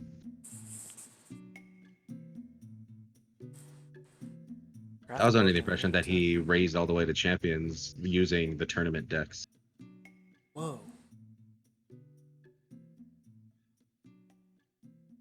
Oh, would the weekly tournaments that get run have a banned list like the Ultimate Showdown? They will not, but I could see it being implemented in the future. It's really mostly about trying to get people in first, because I don't want to have a ban list and then that be like the hurdle that people are like, oh, I don't want to come in, because you know what I mean. You can't. It's really hard to please everybody, because there are two sides, which I agree on both sides, and that's like the side of, oh, it's too much work for me to like build this deck and then join. But then there's the other side that's like, I don't enjoy this meta, so I'm not gonna just join, right? So it's fine. It's really just two fields here. I totally understand, and that's how I feel about it too. It's just like, there is some kind of uneasy feeling about having to make a new deck for it, and it's just like, I don't know, it's not enough time to test it, and not gonna feel confident about it. Should I even submit? Should I even try if I'm not gonna feel confident in my deck? And sometimes I just talk myself out of that stuff. So I understand not putting special rules on it quite yet.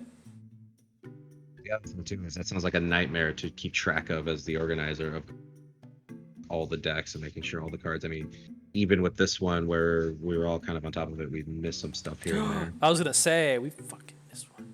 Cheater, dude. Cheaters, dude. Just kidding. Cheater. It's still the only match I won against them too. Was the illegal deck. Disqualified, dude. Oh, actually, I got the whole thing. I know, like, a lot of people were like, it's like, one voice was like, wait a minute, that's more than one Heartless, and then it was like, other people were like, hey, that's that's illegal. While I was playing, I was like, wait, am I already like birthday drunk, or because I thought he played one of these already? Big shout outs to Ninja Nam. I think Ninja Nam was he was the first person I saw that brought it up about the Heartless experiment, and I was just surprised. I was like, dang, you caught that just from watching. It's like, dang.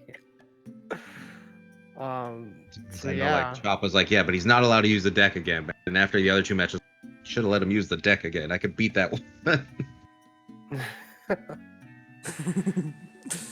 Oof. Yeah, that's what happened there. I brought my 3 Lucias and I still didn't win. Still couldn't draw all 3 of them. Yikes. Luckily, the like ban restricted cards, that one's probably one of the least offensive ones on there too. It's not like he just dropped a V and I'd be like, come on. Thank God that thing was banned. I would have been out of there so fast. But yeah, the Felicia play here. Oh, dude, Yawn is just... Yawn's hard to deal with DD, man. It's like, your hero art is... doesn't really have a big span. Right. Mana ramp units just... It gets me uncomfortable. I feel like I have to remove them right away. Then again, It's green's definitely smart already to pretty remove bad. them. Yeah, but then when you put the unit down and then the Yawn deck puts down Val Hazak and you have no mana, shit sucks.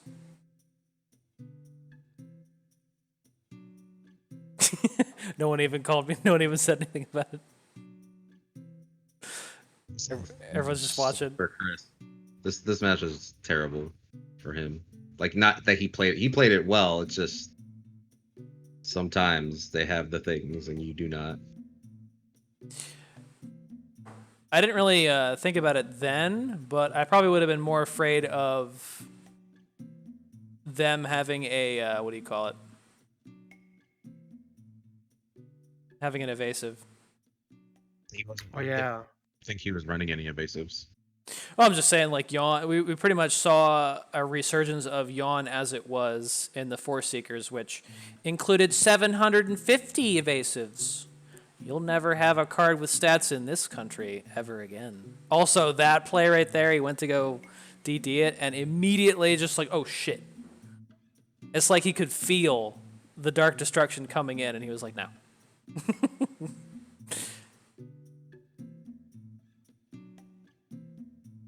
This is just weird.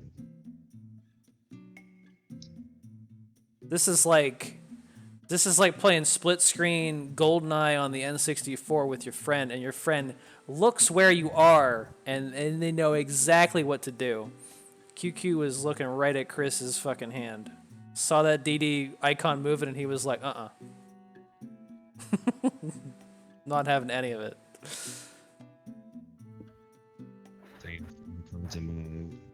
Denjin, Singleton Highlander. I don't know what to get rid of here. Oh god, that's what you're doing. You're building it. Building it.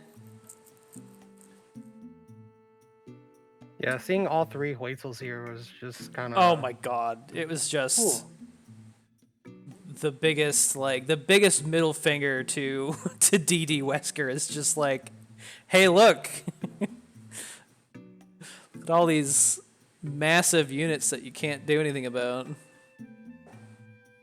Good time. Good times, dude. I don't know about that. I felt bad, and that was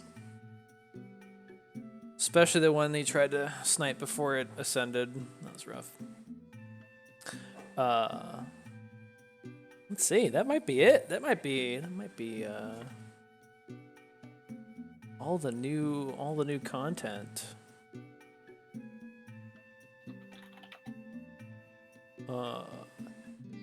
Still don't know anything about content to come. We're still waiting for the word. Could be today, could be tomorrow, could be in July. We don't know. I think by the time we have our next episode, we should be expecting something in May, or if it's possibly delayed. We got the stimulus check in America. We need the stimulus TEPPEN content to make it through COVID. I feel that. We need something to stimulate the meta.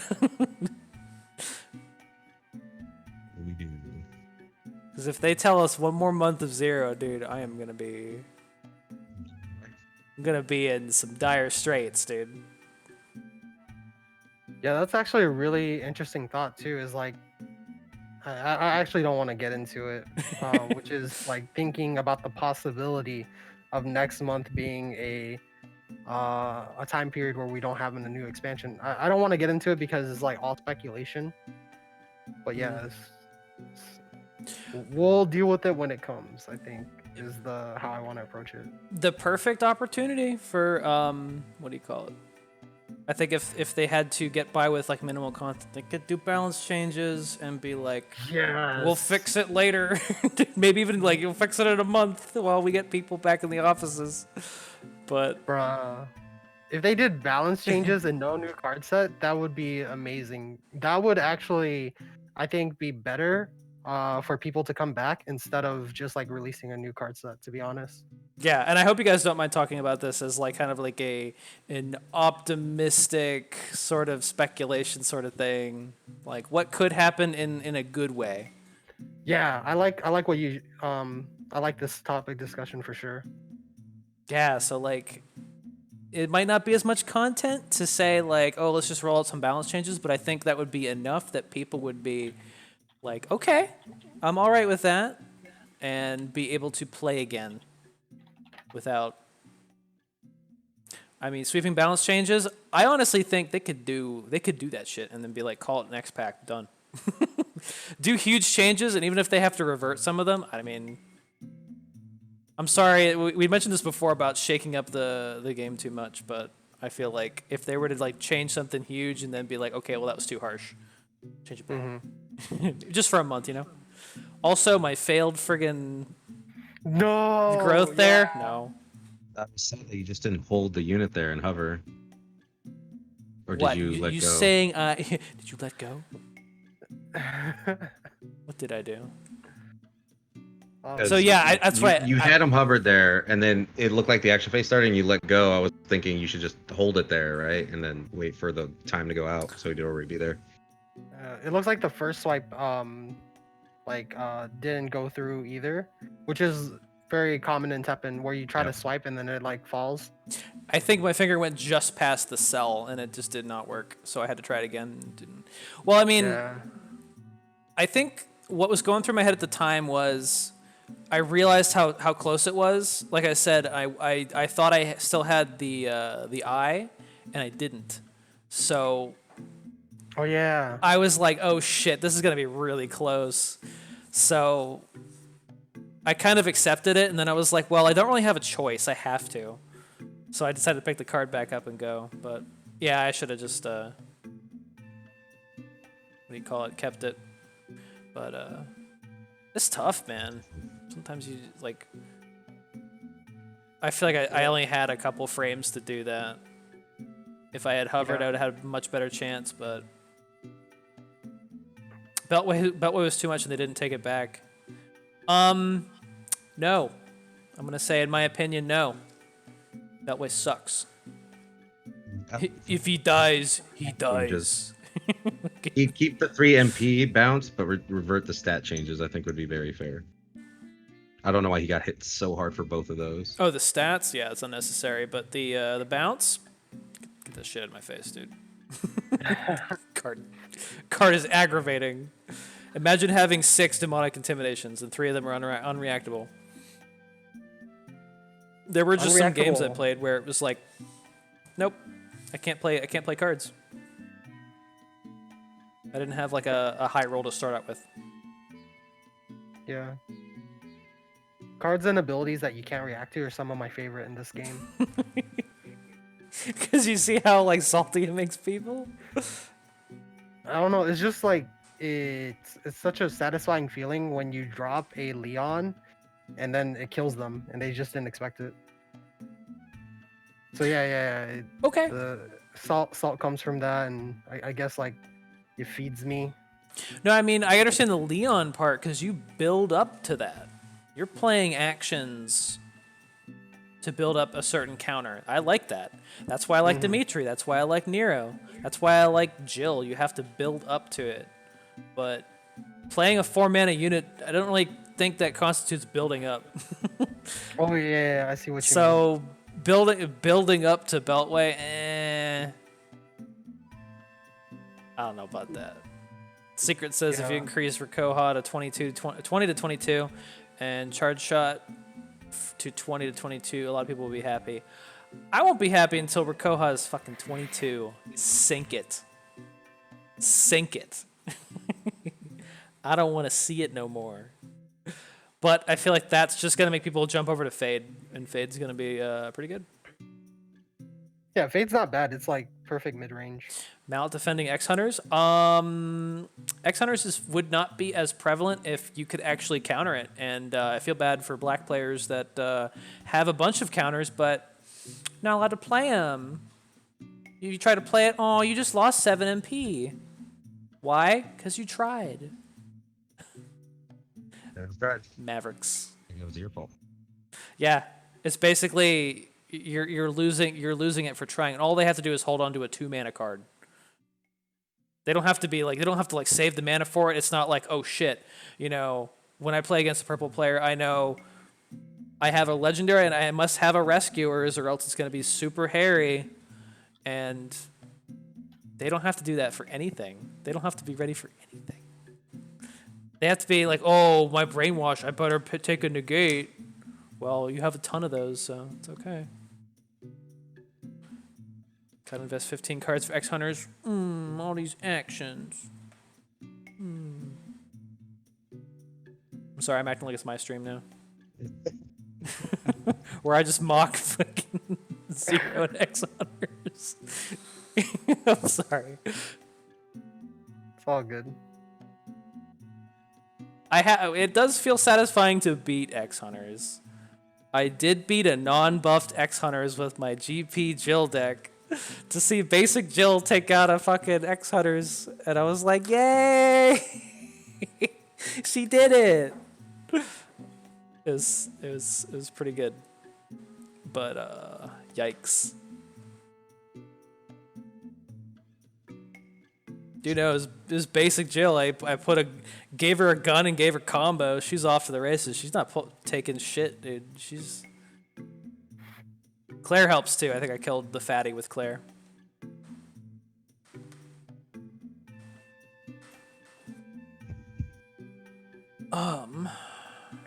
His hand was beautiful. Oh yeah, that. I was like, there's no better hand, and I was like counting up the numbers because I haven't played Denjin that much, and I was like, oh my god, I think that's enough. Disgusting. I just have to fucking keep playing cards.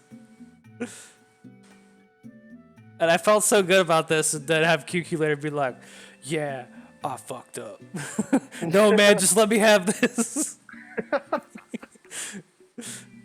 It felt good to see him have to like put that down and immediately demon it to get more damage on it. I was like, oh, I think maybe he said he messed up because he didn't raging the, what do you call it, the turtle earlier.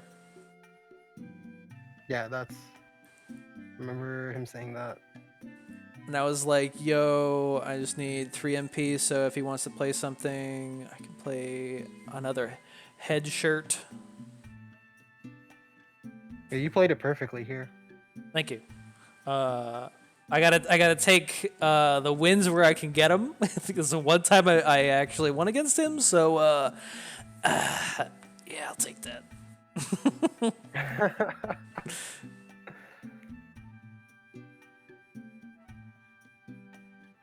I thought he should have raging turtle earlier for more damage. Yeah, I only saw it now that he had one on deck after he set up Karine, so he was probably being respectful, and that's good. Good on him. But he respected me too much. Should have just kicked me in the dirt.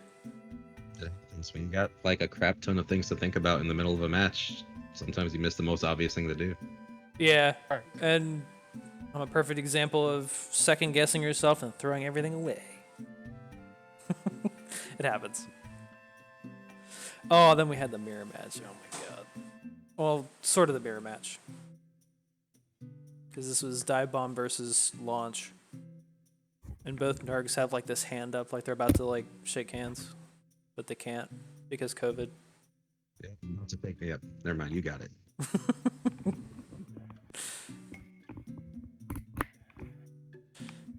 I think I run 3 of the Jagresses and Thirsty. I think you only run 1, right? Yeah, I'm stuck with the 1 because they're good, but also still just a kind of a liability. I think there's too many other good units that I wanted to keep in there, so to get rid of them. Yeah, that makes sense to me. Because I definitely knew that even though the murderous, there's still going to be a demonic intimidation. There's still going to be a destroy. So even if they get like really big, there's still enough answers.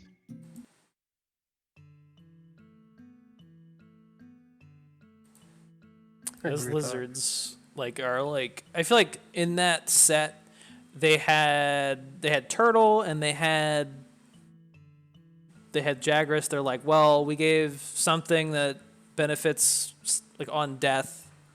For red, we got to do something for purple, and it was just like, they're both pretty nasty. I feel like Jagras can become a problem pretty quickly. Not this game coming from me, but someone else, I forget, had a really I also nasty remember Jagras. The other reasoning I was thinking of is I didn't want to pull them too much with the Reborns and the defects, especially with the defects. When they come back as a 1/1, it's very bad. Whereas you can get a lot of value from a lot of the others, right? Like if it pulls a Junie, she dies right away, but I still get the mana. If it pulls a Clypoth, that's like an easy grow for me off a Dive Bomb. Same with Gate, you can grow him easily for something out of it. The 1 HP on that, I just could not get down with. I mean, I totally respect it, but I just could not get down with it. Yeah. I mean, if you're also running 3 of those bats, right? They are only losing when they're already 4-2. I That think is a that good point. won Yeah. me one of the games was getting one of those bats back from that. Disgusting. Hate it. Just kidding. It's hatred reborn. Damn, he's got me. I was so fucking trapped there. The board was set up. Dive bombing that was probably pretty fucking dumb, but I had to keep something on the board, and I already had another charge ready to go, so meh.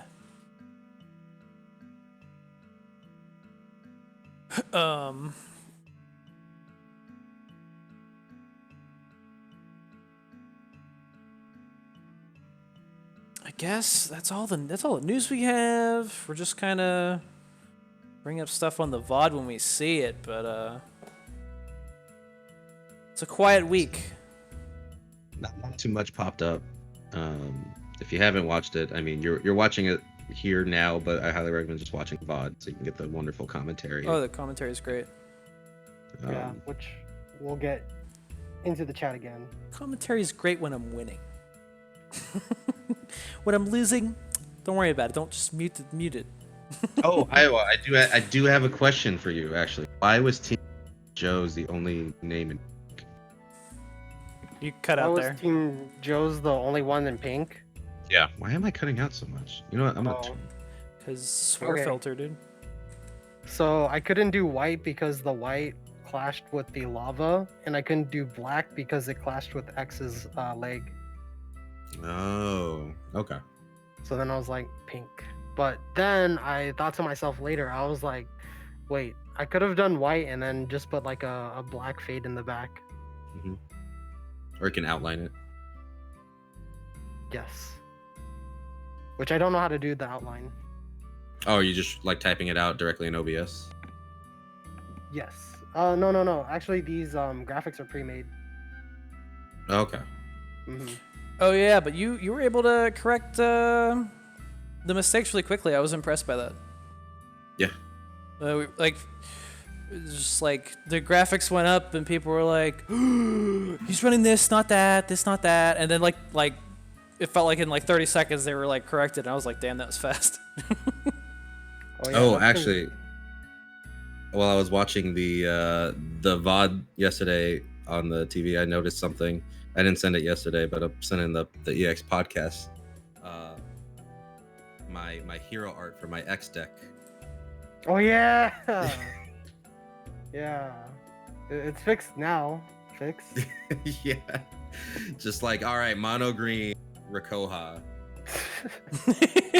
Whoa. Yeah, that's a wild ride in its own. What if every color had access to a 12 splash, huh? Be great. No, it'd be terrible. It'd be great. No, wait. That's Be bad. awful. I would hate this game.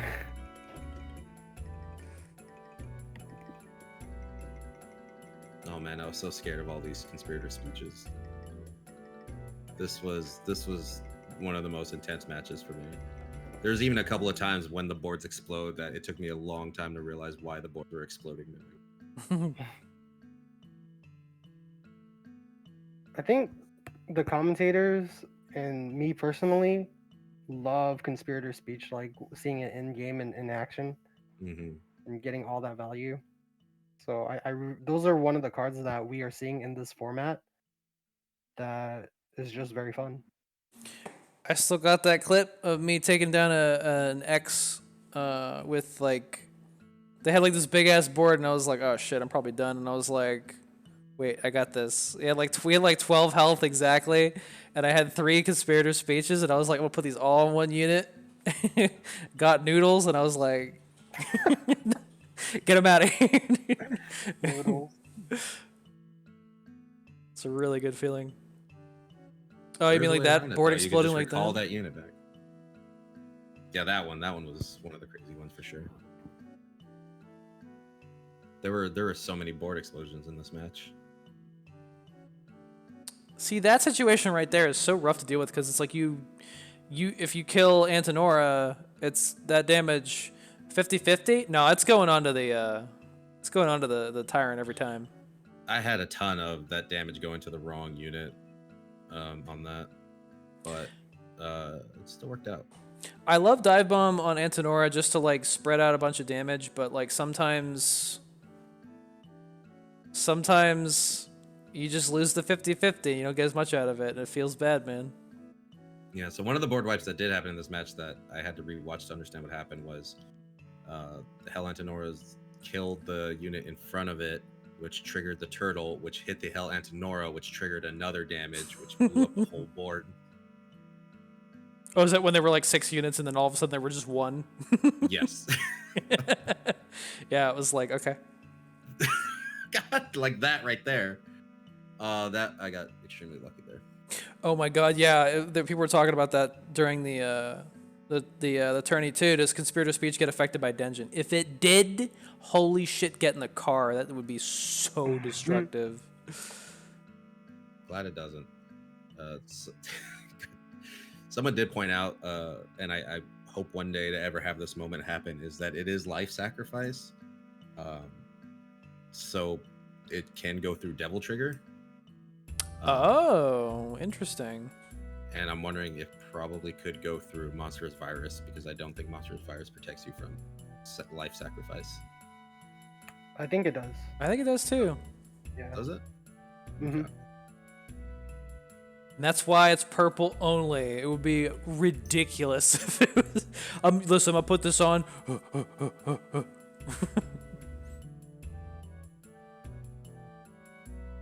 damn. But yeah, if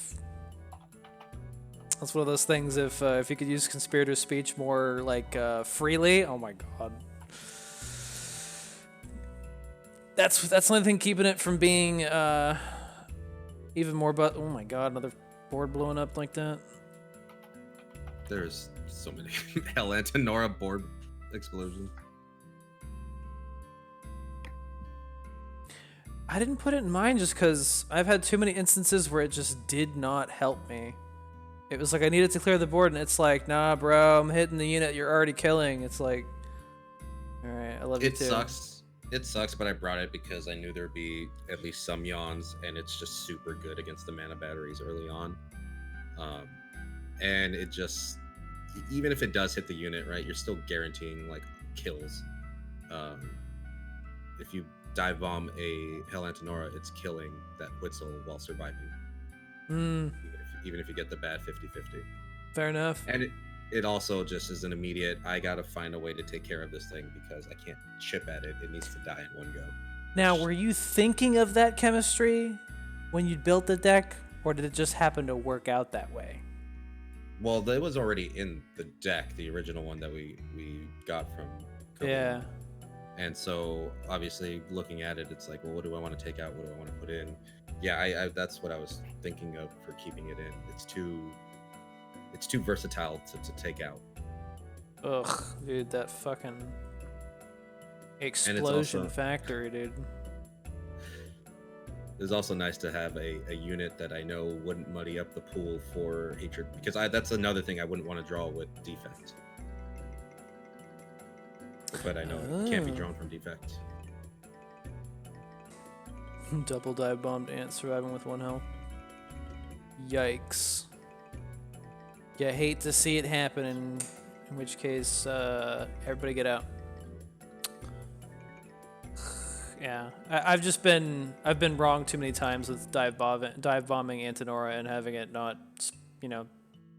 hit 2 different units, just hits 1. So I'm like, rather go for the lizard swarm. I also like it too because if they do block it, there's still also that's 2 50-50s you're getting out of him. Mm-hmm. If on the counter hit, and then they can put something in front, that thing might still die unless it's got the 6 HP, but it also still has a chance of hitting a second target that it missed the first time. So That's a good point. 2 50-50s is better than It's like 100, man. You put it together. yeah, right. Holy shit. Math. Hey, man, people are making fun of me because I said red does math. I had my Purple red- does math too. Oh wait, this is the match where I had my math moment because I think I heard even the commentators like, "Yo, if he knew that math was gonna work on the fly like that, I'm impressed." It's like, yes, I did. Got my calculator. Pull up my calculator app. It's got like one of those old like little sliders on the side, just adding, doing the calculus. Cortana open calculator.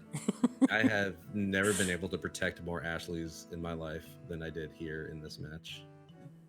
It's like Cortana Ashley plus fucking calamitous eruption equals what? Equals a dead ass board, dude.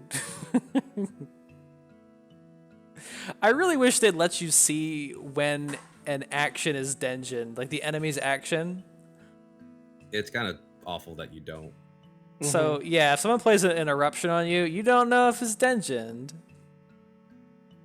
Because of big question marks. It doesn't say question mark +2 or something like that. That'd be too nice. But that's okay. Which is still crazy to me that like once you play that card, even if you get rid of the Ashley before it gets there, they still get the damage bonus. I've taken like so much huge advantage of that. It's kind of gross. Oh yeah, the Kyle P's Yawn has a what's that card? The 2-cost action, the green one. Beautiful Romance. Beautiful Romance. I like that card for this at least. Nice little answer. I think it's really good in this format with the ban restricted list. Oh. Is that It's so hard it caused the stream to stop. Whoa. What's going on here?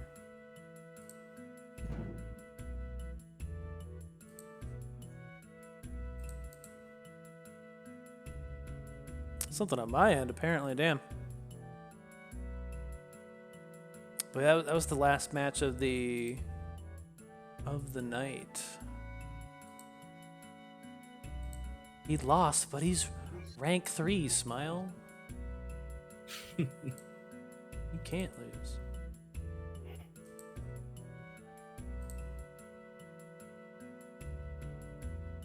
But yeah. That was that math moment against that 413 stupid turtle. Ugh, dude. I just realized we're both flexing on our skins as well. Breast cancer awareness, Chun-Li. She's in there. You looks like post-surgery. They cut his heart out. Aw, he's going through a little bit of an emotional phase. Izzy's dad appreciated the well wishes, dude. We sent him all of our energy. I'm glad he's doing better. Same. I wonder why change formed units don't get cool effects like Denjin. Ooh, that'd be kind of cool. But change form, nah. That'd be sick though. That'd make me try harder to make change form work. But that's a hard task, as you may know.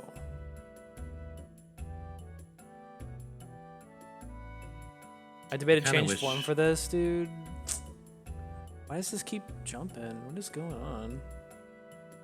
My stream got hacked, dude. I kind of wish those types of hero arts that can't be used unless under certain conditions were kind of tweaked to just have lesser effects without it. I mean, funny enough, Zero's Rakoha is a good example, right? It's memory based, but you can still play it with 0 memories versus something like Jill's. Like if you just don't get those 3 explorers, it's like great, it does nothing. Same thing with change form. If you're not below 15 HP, it does nothing. Yeah. The all or nothing sort of hero arts, not too much of a fan. I mean, like Jill should have just got better up to 3 explorers, right? Like with 0 explorers, it gives just the HP. With 1 explorer, it's the damage and HP. All that writing. Just kidding. All that writing. No one wants to read that much. Also, here's the Mavericks cards. You got 3 cards to read through to understand if this does. I like the cards like fucking Scavenger Girl. That was like the fucking like essay on there, dude. The cover page. Uh, Oh, what's like one of the worst ones is that red card, the reshuffle. oh yeah, the Wicked Flames of Wrath or something like that. Where's that stupid card? Yeah, select one enemy unit upon resolution. The player. I'm not reading all that. It's so much. It's just like, and the picture is Wrath. Look at you, like, you gonna read that, boy? Better read all. You gonna read that card? I wrote this for you.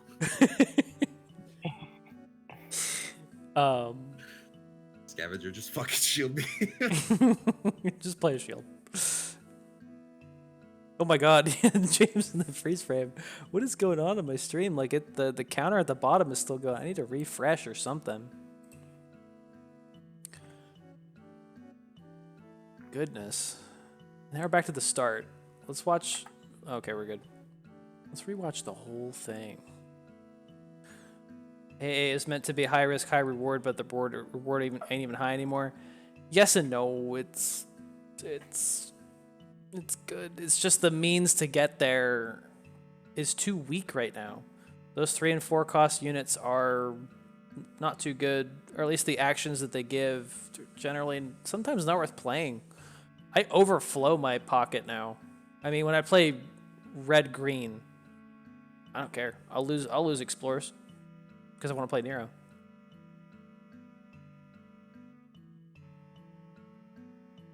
I've overflowed often before. Listen. That's why I brought the lizards in. Lizards do work. The Genprey. Yeah. I can't. Because I think they're really good, even in the more of the green shield matchup, because they're good at just buy time, ping, and break a shield. Yeah. I think it's great because you don't have to give them free mana. Yep. There's a lot of matchups now where it's just like you gave them free mana, oh man, you're fucking done. Or like you got shields, you can't play that until they try to attack you. Or if you play a shield, okay, that unit got bounced and you gave them 2/3 of the mana to do that.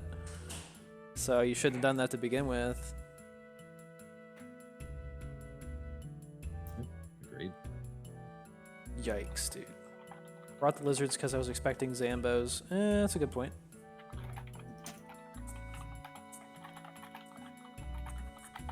That's another good feel when you can block with, whoa, dude. Block the zombies with the lizards. Jane Chen looking good.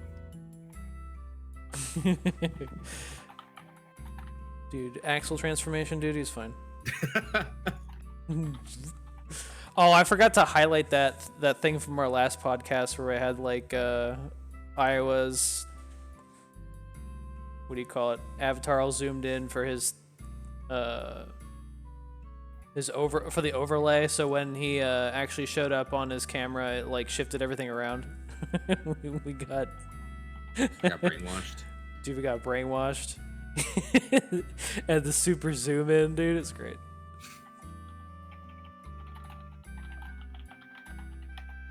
I was also expecting Yawn. Oh, dude, you were way ahead of it. You were way ahead of the game. I was not ready for that. I think we were all expecting things that only sorta happened. Not me, Smile. I expected things to happen and they never did. Stuff like quicksand, they're like, nah. Nah, don't worry about it. This was the first like tournament event for TEPPEN where it's like I had too many decks that I wanted to play. Really? Wow. Ooh. Well, that's a good thing. Yeah, I was having a lot of fun making those decks up and testing them, and it was really difficult for me to pick which three, because I didn't realize me and Evasion had such a different time zone difference, so it was hard for us to actually find time to find practice matches, and at that point it was like, oh, my deck's already submitted, so let's test these out. I hope they work, and it worked out pretty well. Mm-hmm.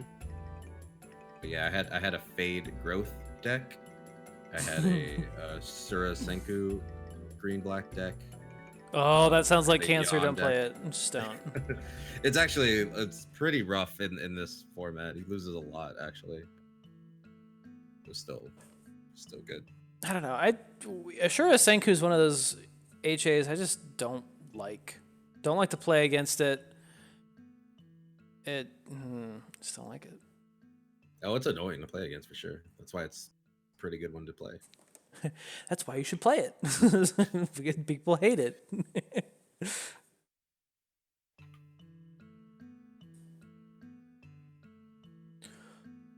Okay. We pretty much went through a lot of the matches here. I think we covered everything.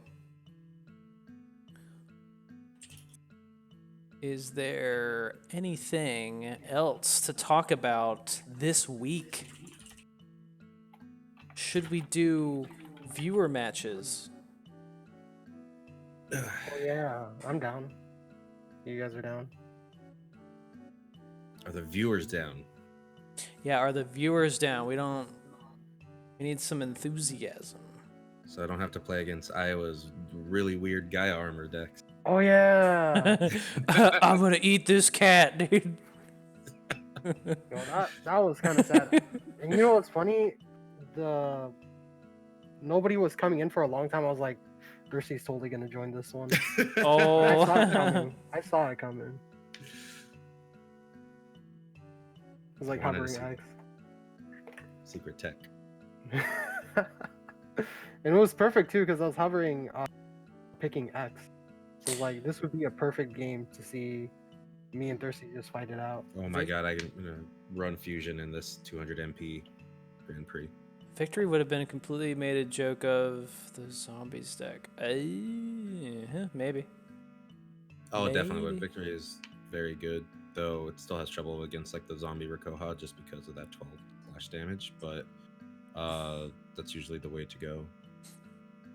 You got +1, +2? Alright, well, here's -12.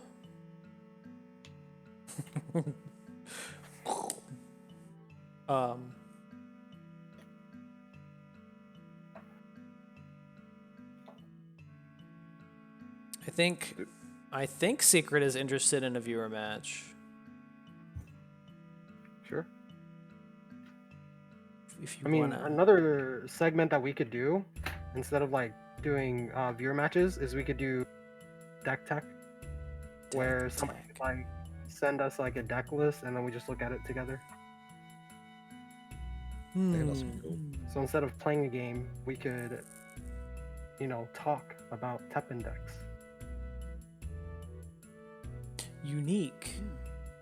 Ah. And doesn't require us to play games. Ugh, dude. Do a review match with my DD list because I've been having a weirdly good time playing that thing. DD. That's why No. I recommend to all the strong character mains and loyalists out there. I know it's that character loyalty is important, but it is fun to take a break and play someone else from time to time. Play nerd. Okay, you got it. Because I know what happens the second it's like, oh, look at he played Denjin on stream. This guy's not an X main anymore. It's like, oh, That's just Twitch chat. That's Twitch chat right there. I have Kuma running in my face. It's like, you don't even play X all the time. It's like I play everyone, but I have like 3,000 games with X and like 100 games with Ryu. It's like this guy's a Ryu main now. Do you actually have 3,000 games with X? I do in ranked. Oh, Wow, that's a lot of fucking games. Let me see how many I have. I don't even have 2Ks with Wrath, and he's my highest played. Wow. I mean, you got to add like your 12 accounts, right, Iowa? Right. 2K rank or 2086 matches with Jill, and I have like about a 70% win rate. That's not bad. Sorry, I'm at between free match and ranked match. I'm at 3,200 with X. It's a lot. It's a lot of X matches. It's a lot of why am I doing? I just deleted my Gaia armor deck that I lost last week. I'm gonna eat this. Dude, it was fucking great. It was fun to shout things like, eat him. Iris gonna eat this cat. Oh no, this cat's gonna eat Iris, dude. Yo, Fusion is just Fusion. so funny. It's funny too because listening to anytime I see Fusion played, I feel like anyone that's talking about that match always makes the mistake of not realizing that you don't target the unit that gets the buff. You're targeting the one that's going to get destroyed. So a lot of times it's like, oh, why are they buffing that one? They should have been destroying the other ones. Like, that's what they're doing. The card just is weird in that way. Well, if you did it the other way around, you would say, I want this one to be buffed, and it would eat a random unit, which is kind of scary when you think about It's it. awful. Dude. Oh, someone mentioned during the Ultimate Showdown, what if you did I'm hearing some reverb. I'm hearing some echo here. What if you Utsu Semi'd Aegis Memories? Could you do that? You can Fucking do that. shot yourself. What are you gonna do about it? Because I believe early on in the card set we found out you can Utsu Semi X Hunters, but it's a 50-50. I mean, I imagine it could also just move to a different slot within your side, right? Oh, Because really? You're only targeting one board slot. You're not targeting 3. So it's not even 50-50. Oh, I thought I heard somebody said that it was they've had it they've Utsu Semi'd it over to their side of the board. Oh, I'm pretty sure that could happen, but because X Hunters only targets one board slot, it still has the options of just moving where Serges goes. Because you're only playing that card to put where Serges goes. That face one played Nero so much that when there was a played 1200 red units mission, I did it all with Pisarios Gravios. Damn. Utsu Semi takes spreading infection, dude. That's happened to me before, actually. That's It's not disgusting, fun. dude. But now I really want to see. I would actually play purple to make that happen. To fucking Utsu an Aegis Memories, dude. Why'd you fucking shoot yourself? Well, the annoying thing and also the other thing to keep in mind with Utsu is that, yeah, it can also target what's already being targeted, so it has a chance of doing absolutely. That's stupid. I mean, the card would be really good if it was more consistent, but it's still really funny. Yeah, but Can it also target? Yeah, it can. Gross. it would be awful if it was better and more consistent. That's what I mean. Like, it's awful, but it's also fucking hilarious.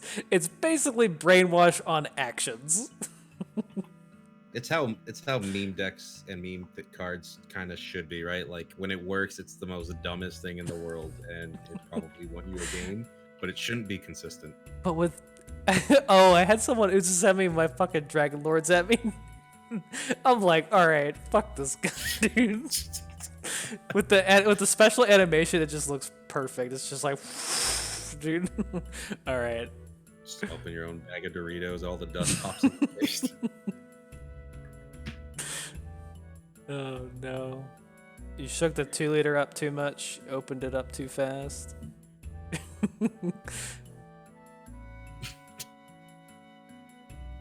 Oh my god. Utsu Semi, what else?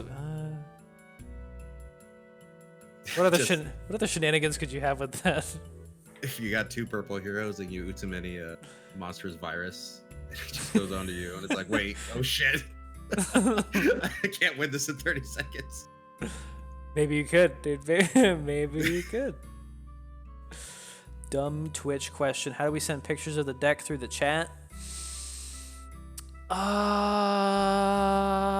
Deck code. No.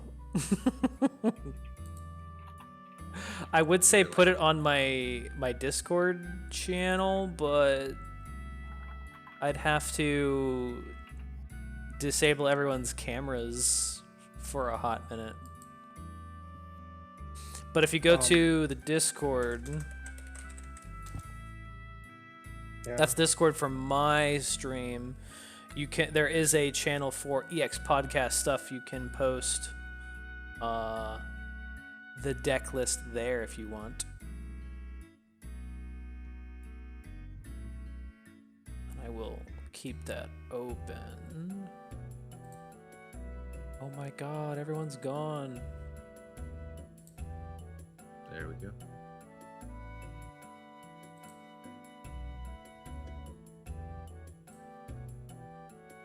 Go back. Is it... Okay, good. Closed it for a second. Most people hang out in the TEPPEN Discord, though. Most streamer Discords are not active. Listen. Or I guess you can post it there, too, if you want. I don't know where you would post it. I can always find it and put it up on the screen. What other Utsusemi action would be hilarious? Did we already say brainwash? We didn't say brainwash yet. I want to say I've seen that, but that was maybe a while ago, back when Utsusemi was new. Yes, I've had that happen to me back when Utsusemi worked that way. I don't know if it works now, because they've changed that card so many times. But it felt pretty bad getting my Hasenko taken away from me. Damn. My big Rezo Senko. Just ripped. Would love to Utsusemi a exposed evil eye. Get Ooh. that mana gain for yourself. That's That kind wouldn't of be cool. too bad. Do like It was a semi-cruel game, dude. Got him. Utsusemi living death. Fucking got him. I do love the idea of Utsusemi cruel game though, because I mean, logic wise it is different, but it's still just wiping the board. It's just stupid. We need the opposite of cruel game. We need something that fills up your side of the board until you have just as many units as they do. Yeah, I might just start running Utsusemis to deal with possessing malice.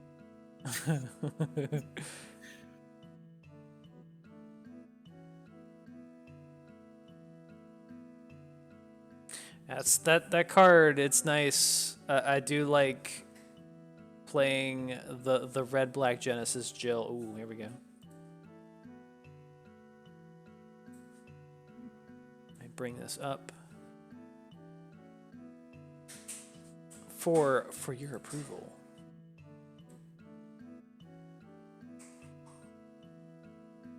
Ooh, a mono green Explore Nero. Devil Breaker Explore boys.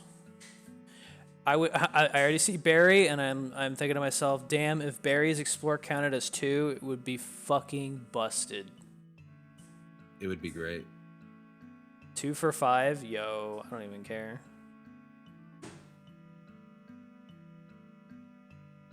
So I do remember this is the Sacred Walls actually beat me with this deck. And it's Wow, pretty, like, I crazy can't believe you aggressive. lost to this deck. Just kidding, no. It's really good. My biggest like probably could change it would be, from my perspective, would be Barry. I don't think you want 3 berries. Well, I mean, you did really well with it too when you played it against me because you just put all the buffs on him. It's crazy because Barry has a pretty good body. I mean, he's pretty bulky. What do you think about it? If you play him and then just only buff him, that's 2 onto him. He becomes a 5/10.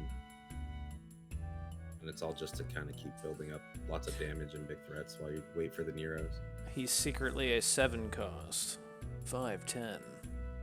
Or not 5/10, a 7 cost. Fucking 5/10 for your approval. I'm trying to think, how else could you change that? You have 1, 2, 3, 4, 5, 6, 7, 8, 11 explorers.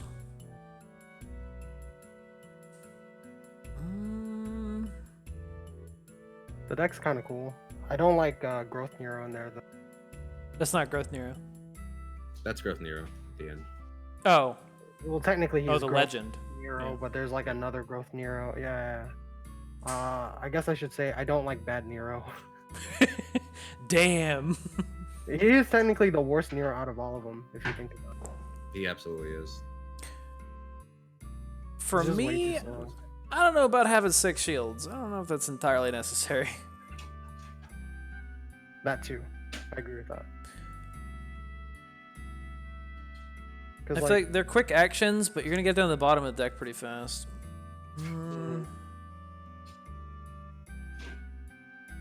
Having 5 Explore Neros in hand as a brick. 5 Explore Neros. What do you mean 5 Explore Neros? That's a lot of A-trans, dude. Can I get more of these, dude? I'm gonna work really hard to brick my hand. You just like pull 2 of them into your pocket. You're like, A-trans. I think you would have to be really unfortunate to get 3 Neros early game, and then having them later is fine because you would have all those explorers. Yeah, I mean, to be honest, it reminds me of my red-green Jill deck. I do have all 3 Explore Neros, and I do pretty damn well. At least I don't brick too much. I've never really had to play Nero too early. Earliest I've had to play him is at 3. And once you get just a few explorers, it's like he's not a complete dead card, right? It's just like, oh, you're not getting full advantage.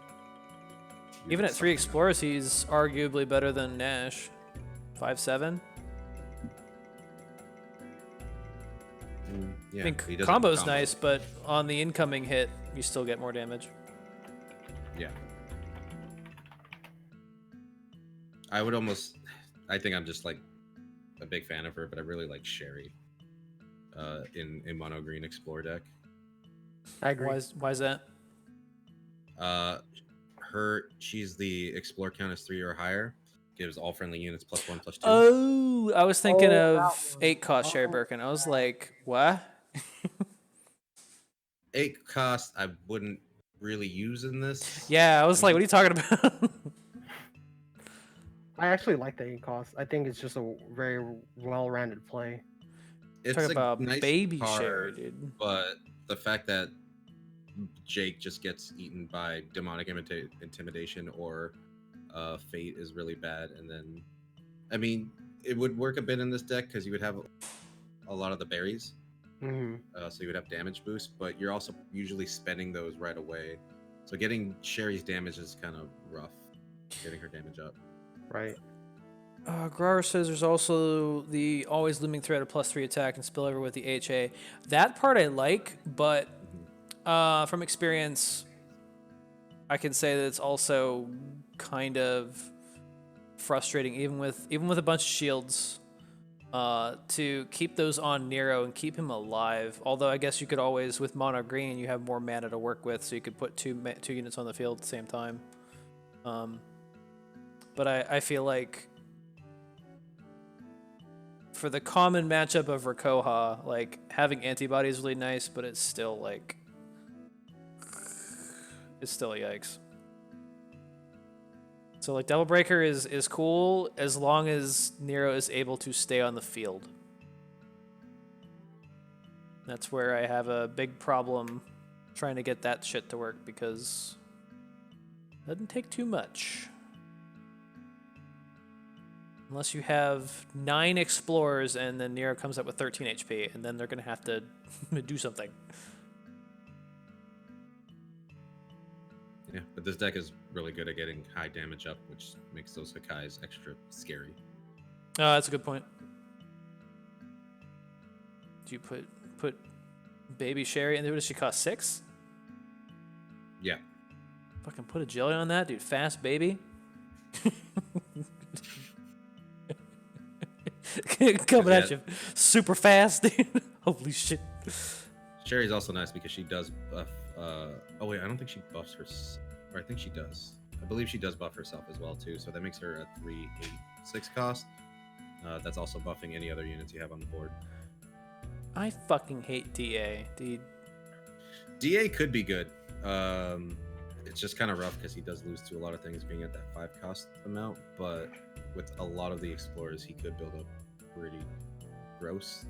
The scary thing is that there's not a lot of mana ramp, so some of those are pretty slow. The way I see it, I mean, okay, for green, sure you can follow up really quickly. That's not too bad. And that's I guess I'm speaking of using it as red green Jill. Red green Jill having to put DA out and then having to wait 10 seconds until you can, follow up. It's a death sentence. DA never so much play because DD was so prevalent in DON. Good point. Yeah. Mono green, I could see it working. I remember Thirsty used it for a while in Mono Green Explorer. Yeah, Day of Nightmares, same thing as Pig. I think me and Pig played similar things with the Explore Green during Day of Nightmares, with Gaia Armor. But he was a bit better. It's just kind of expensive. Like with Alia, he's awkward because you got to wait for the Death Explore. Though it's one of those things where you can time it to like drop them right before. I know a lot of Jill players do that with Legendary Drill. Yeah. Jill, right before the unit dies, then you drop her so you get that, and then you have the mana to add something else to explore again. The way my mind processes DA is like super Jill, but no veil. I don't like it. Yep. Though I mean, just one explore off on him turns him into a 4/7, and that's not bad for a 5-drop. Yeah, that's not bad. So for Mono Green, I'd say that's one of those cards that definitely depends on what deck you're running it in. If you're doing Explorers, if you're doing Mono Green, I'd say he's pretty good. If you're doing Red Green Jill, I would say stay away. Oh, definitely not Red Green Jill. Yeah, you'd have to wait way too long to buff him up. The longest 3 mana of your life. Unless you got a Bushin and another unit up. God. The longest 1 mana of your life. Which is a great, great condition, right? If you already have control over the board and 5 mana. Sorry, and that 6 card's mana. amazing. And the card's great. That's how I feel like whenever it's like Red Green Jill against a Rakoha 0, and I'm like, I can drop a buff Nero, but I have no other unit, so he's just gonna slide that little thing up 1 pixel and then splash it for 12. And that's gonna be dead. That's great. Should just explore more. It'll be fine. Yeah, dude. I mean, my deck is sort of built to do that. I think I have 13 explorers in there. It's not enough. Not enough, dude. I do like being able to drop it and protect it, and if you can survive long enough to get the next one up, it is heinous, dude. You have like 1 Nero, 1 buff Nero up there, and then you drop another one. They're gonna be crying. I almost kind of want to try this deck. Like this would just cause Mallet to have an aneurysm. But I would. Oh, like to the try fucking like 6 a shields. Go Yeah, Show. I'm already crying, dude. Yeah, I'm already like pissed with off. Go Show deck, because then you can drop DA and then keep them safe from damage until you kind of get to explore even more. Yeah, I mean, I do like DA a lot. I think the 6 shields are a little excessive, but you're gonna make every red player super angry. except what do you call it, Denjin, in which case they'll just break out multi hits. But I think we beat me. I was actually testing out the tournament Dungeon deck. Oh, I forgot to highlight some match I had on stream against a rando that was running. They had 3 Elder Frosts. 3. They played 3 Elder Frosts in one match. That's what this deck needs. This deck needs Elder Frost. Needs big dick shields. This chick was like, it was a Chun-Li too. I think it might have been Kikosho. I was like, got enough shields, honey? Good. Better put on a couple extra layers before you go outside. Jesus. I forgot what event it was, but someone was running the unit that gets victory gets a shield, and it was Christy that was playing against it. And since you never see that unit, most people are not gonna know what that unit does, right? So it just kept not dying, and he's like, "What the fuck is happening?" It's like there's just a moment. It's like, "Oh my god, he's getting shields on victory," and he was just getting bigger and bigger. It was the stupidest thing ever. No, it doesn't get bigger and bigger. It just gets more and more covered. It was getting buffed. They were just buffing it too while it was being saved Oh, by I the see. shields. They're putting shields on the thing that got victory shields, which just costs you more shields. It's so stupid. What if we had a unit that generated its own fucking shields? Dude, we already have auto heal. Now we just need auto shield. God. That's what I hate about fucking Penguin. Kill me. I guess this is like the really fast, smart players. It is really dumb, dude. Jill is crying. It's always the debate when you play against Penguin. It's like, do I try to be smart and see if I can like hit him before that other unit drops? Because you know what's coming. Like you can always feel when Penguin's coming. It's like, is the game gonna give it to me? You never get it. It used to be so predictable that I have a clip somewhere of me just flicking trust over the field until they dropped a penguin and then I got it. Also, Pygmalion wants me to say something in my radical voice, but I'm fucking like... You paid good points. You paid channel points for bros. I totally love shields.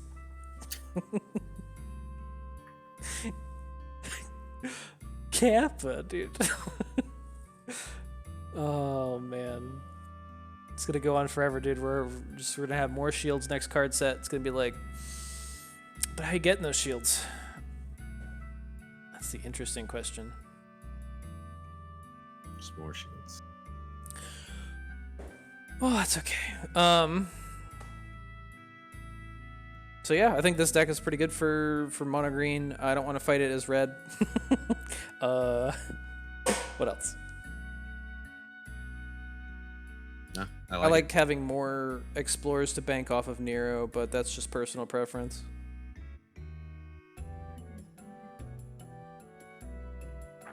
A-Trans is interesting. It synergizes with Barry crazy well. How so? You just drop the berry and you have a full EX pocket for A-Trans now. That only costs one more. The only thing is that you have to be prepared to not spend those more plus guns. That's the thing, though. I don't think. Maybe I'm just a pessimist now. I feel like the ammo just isn't that great. I mean, it goes on a unit, does well, but it has to be on a unit that's not going to be bounced like immediately. Yeah, berry is a little bit harder to bounce though. And that's what got me, was just building thick berries. Yeah. He can't be bounced easily. Can't be faded. So I mean, there are answers, but it's just having one big threat there fairly quickly, and then the A-Trans sets up to just make anything else a big threat. Right? Like at that point, he can drop anything and start putting damage on that. Yeah, I mean that's a good point. Is that you're using Barry as the vessel, and it's stupid because the only thing that really makes him that good of the only thing you need for a good vessel is 5 cost. Yep. Because it skirts the line of all these common like counter cards, but them's the breaks. That's what makes Valstrax good. That's what makes Barry good in this. It makes Nero. That's what makes Nero, so much higher above Nash right now. Yep. If Barry was red, if Nero was red, it would be fucking. We might be seeing some more competitive stuff with Jill. 100%. I think they were afraid of it. They're afraid. They're afraid to give Nero to Jill. I think they just wanted to give Explore to green, which I don't know where they were going with that, because at the moment there's not a clear way, like an obvious way to play Explore green, unless I guess you're looking at it here. Yeah, I mean, it just doesn't synergize, Yeah, it was really nice that they got something like Barry where they can kind of dabble into more offensive like capabilities with their explorers. They have access to the gun. Without having to use like Alia shields to build attack. So it's funny because if you want to do like Green Explorer, you're missing Bushin Ryus, you're missing more offensive explorers, and if you play Red Explorer, you're missing out on like great explorers like Alia and payoff cards like Nero. Green getting Explorer support instead of growth. Yeah, dude. Purple getting Explorer support instead of red. Just kidding, no. I mean, we got a little bit, but I'm still salty about Bolveric. Black getting growth support, yeah. Instead of green. Yikes. And it's one of the most relevant cards right now. That's one card I called and I didn't want to back down on it. I'm like, yo, built-in dive bomb? You don't even, if you lose the card, you basically get 1 mana back. All right, that's fine. Also, just want to point out, we mentioned that this deck has 6 shields, but then if you get the 2 explorers off Analia, that is That is 8 8 shields. shields. Damn, son. And if you somehow get both of those into your EX pocket, A-trans. If we give Jill a bigger pocket and then A-trans that, you can get even more shields. God, I feel like I never have enough shields for fucking Rakoa, though. No, Never enough. you never do. I do like the 1 Valor. I think I have 2 Valors in mine, but that's because I do like being able to save Nero in case he gets try to snatch him up, yoinked. I mean, it's anti-brainwash tech, it's anti-destroy tech, because you know if those payoff units get destroyed, you're kind of without a win con. There's 2 cards here that are good for countering brainwash, which is evasive action and better call of valor. Oh yeah, I should honestly subscribe to the 1 disarm, 1 evasive action channel. Like, I need that. It's fantastic to have that for, like, if you're playing Mika, you drop Mika, you got evasive action. If they brainwash it, set her back to 3-1. It's the best thing ever. Yeah, I might have to do that. I just feel like, I guess I do have a lot of explorers. I could drop some, but if it wasn't so easy to bounce 4 costs, it would be a problem. Could still run Nash. All right. Any other topics to hit on before we head out? I think we got everything. Same. Well, it's not bad. I love talking about the game with you guys, and even in like the lull that we're in with content, we still managed to fill 3 hours. I got to have a few giggles at my at the VOD there. Yeah. Big part of that was due to the awesome event. So shout out to Iowa, Absolutely. Chop, and everyone else part of the TCCS setting up that awesome event. Yeah, shout outs to the player too. Like, we've actually hit a couple of interesting hurdles, but I appreciate all the players, you know, putting in their, their biggest efforts, their heart and soul into these games that the commentators are bringing life to when you watch these VODs or the tournament play. And yeah, just shout outs to you guys, because you guys have been very, very nice and accommodating to all these like hiccups. Yeah, that's all right. I mean, clearly I needed a little like a break to compose myself, so it was all for the better in the end anyway. That's what's up.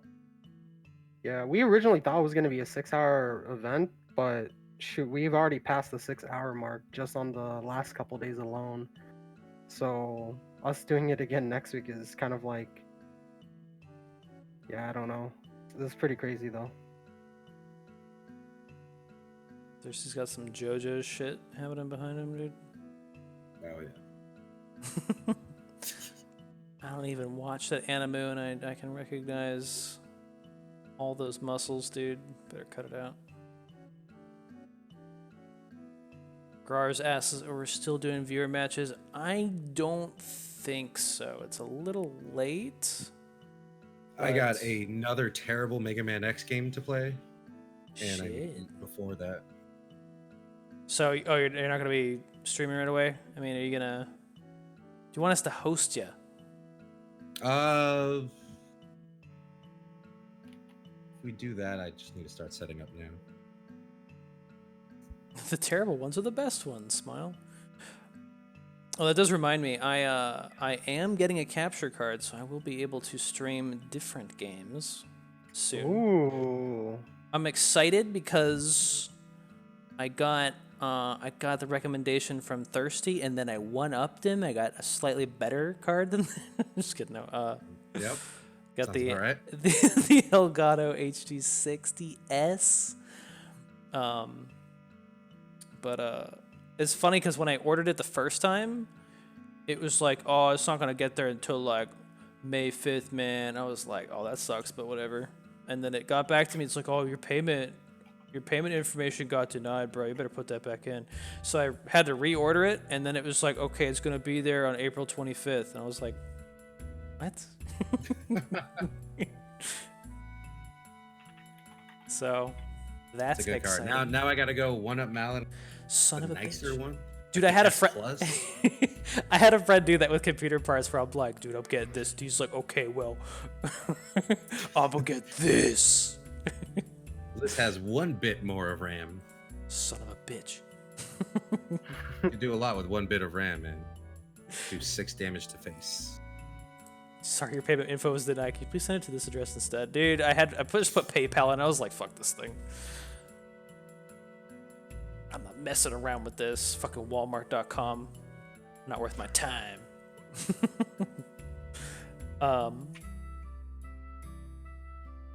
So I guess that's it. Next week we should have some more information on upcoming TEPPEN stuff.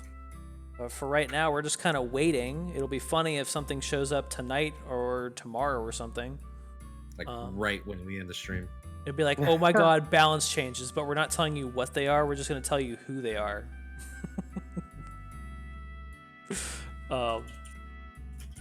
And we're all pretty mad about those, but we'll see. Anything else you guys want to tell the audience? Just glad we can all enjoy TEPPEN together. Yep, y'all are awesome. It's a fantastic community. I think I got a little drunk on my birthday night and just tweeted that this community is amazing. And even though I was very drunk when I tweeted that, I meant it.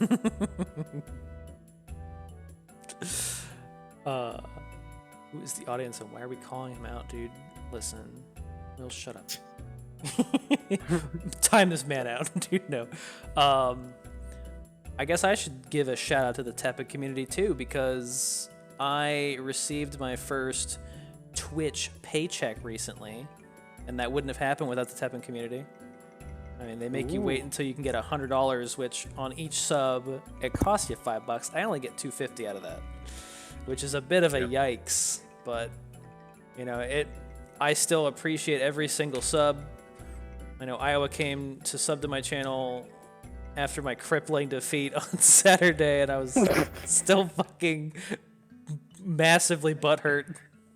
So I gave the most half-assed like thanks, dude. I was so mad. But I appreciate every single sub, you guys, and that means there's probably 40 collective subs, gift subs, whatever, dude. And that's great. I never thought I'd get this far. Now we just need 75 viewers average for a month straight. Yeah, that's easy. I tried not to talk to you after that. It's 15 days, but within a month. Oh, really? Yeah. So 15 days, you have to have above 75 viewers average, and then... And it can't come from a raid. Correct. Stupid. And instead of like 75, I kind of like try to count as like 90. I think 90 is a sweet spot. So then you can't like... It's good to have the bar more than to have less, because if you miss like less, then you're just going to be disappointed. Like, what do you mean I had 76, you know, for like 15 days straight? But it's mostly about, you know, the way that they do their numbers is weird. Yeah, I mean, I understand that. So you can't just pay people off. I can't go to like Max Dude and be like, all right, dude, I'm gonna give you this money. I want you to host me. And then it's just like, okay, I got 4,000 viewers for like 2 days, so that averages out to like 150 viewers average. So, but yeah, I mean the hosts and the raids are still cool. They're still sharing audiences, sharing the community. Stream the Fortnite for big view, dude. Whoa. I'm really glad that when I stream TEPPEN now, it seems like I got some regulars coming in. So you guys you play Fortnite? You guys are amazing. I mean, Will, if you play Fortnite, I'm sorry, I have to exclude you from the group that I just complimented, that just praised. You're allowed to play Fortnite if you're. Floss on stream. Listen, we all saw the Sonic movie. He flossed in it. Okay, That's as much Fortnite as I get. It was goofy. It was funny. It was good. Shut up. Floss on stream, dude. No. Anyway, all right. Gotta get out of here, but love you guys. If you're still watching, thank you. Watch us for 3.5 hours talking mad hype and smack hype on TEPPEN. Hanging in there during the lull. We'll be back soon with more information next Monday for the EX podcast. This Sunday for the Ultimate Showdown, the final episode probably, most likely, hopefully. And other than that, that's about it. We'll be talking about the news when it comes in. But until then, you said Thirsty, should I host you? Should I not? If you want to, but I'm gonna go set that up. So I'm gonna hang up on this call. So I'm gonna say bye real quick. Well, do you want me to raid you right now? Yeah, it's up to you. Well, if I raid you and the channel's not live, people are gonna be like, "Who's this?" and just leave. It's live right now, but that's why I have to hang up because I have to have this muted. So now I'm gonna hang up so I can have the sound going to the stream. Okay. So, see ya, bye, buddy. See ya. Oh shit! Now it's all fucked up. Okay. Anything else to say, Iowa, before I do this? Not really. Just, Not really. Dude, always have fun with games. Chris still fine though. He's styling, dude. Anyway, we'll see you guys later as soon as it lets me let the guys raid. And we're rated. All right. Ooh. A big host. I always say big host, even if it's like one person. And I'm going to end stream.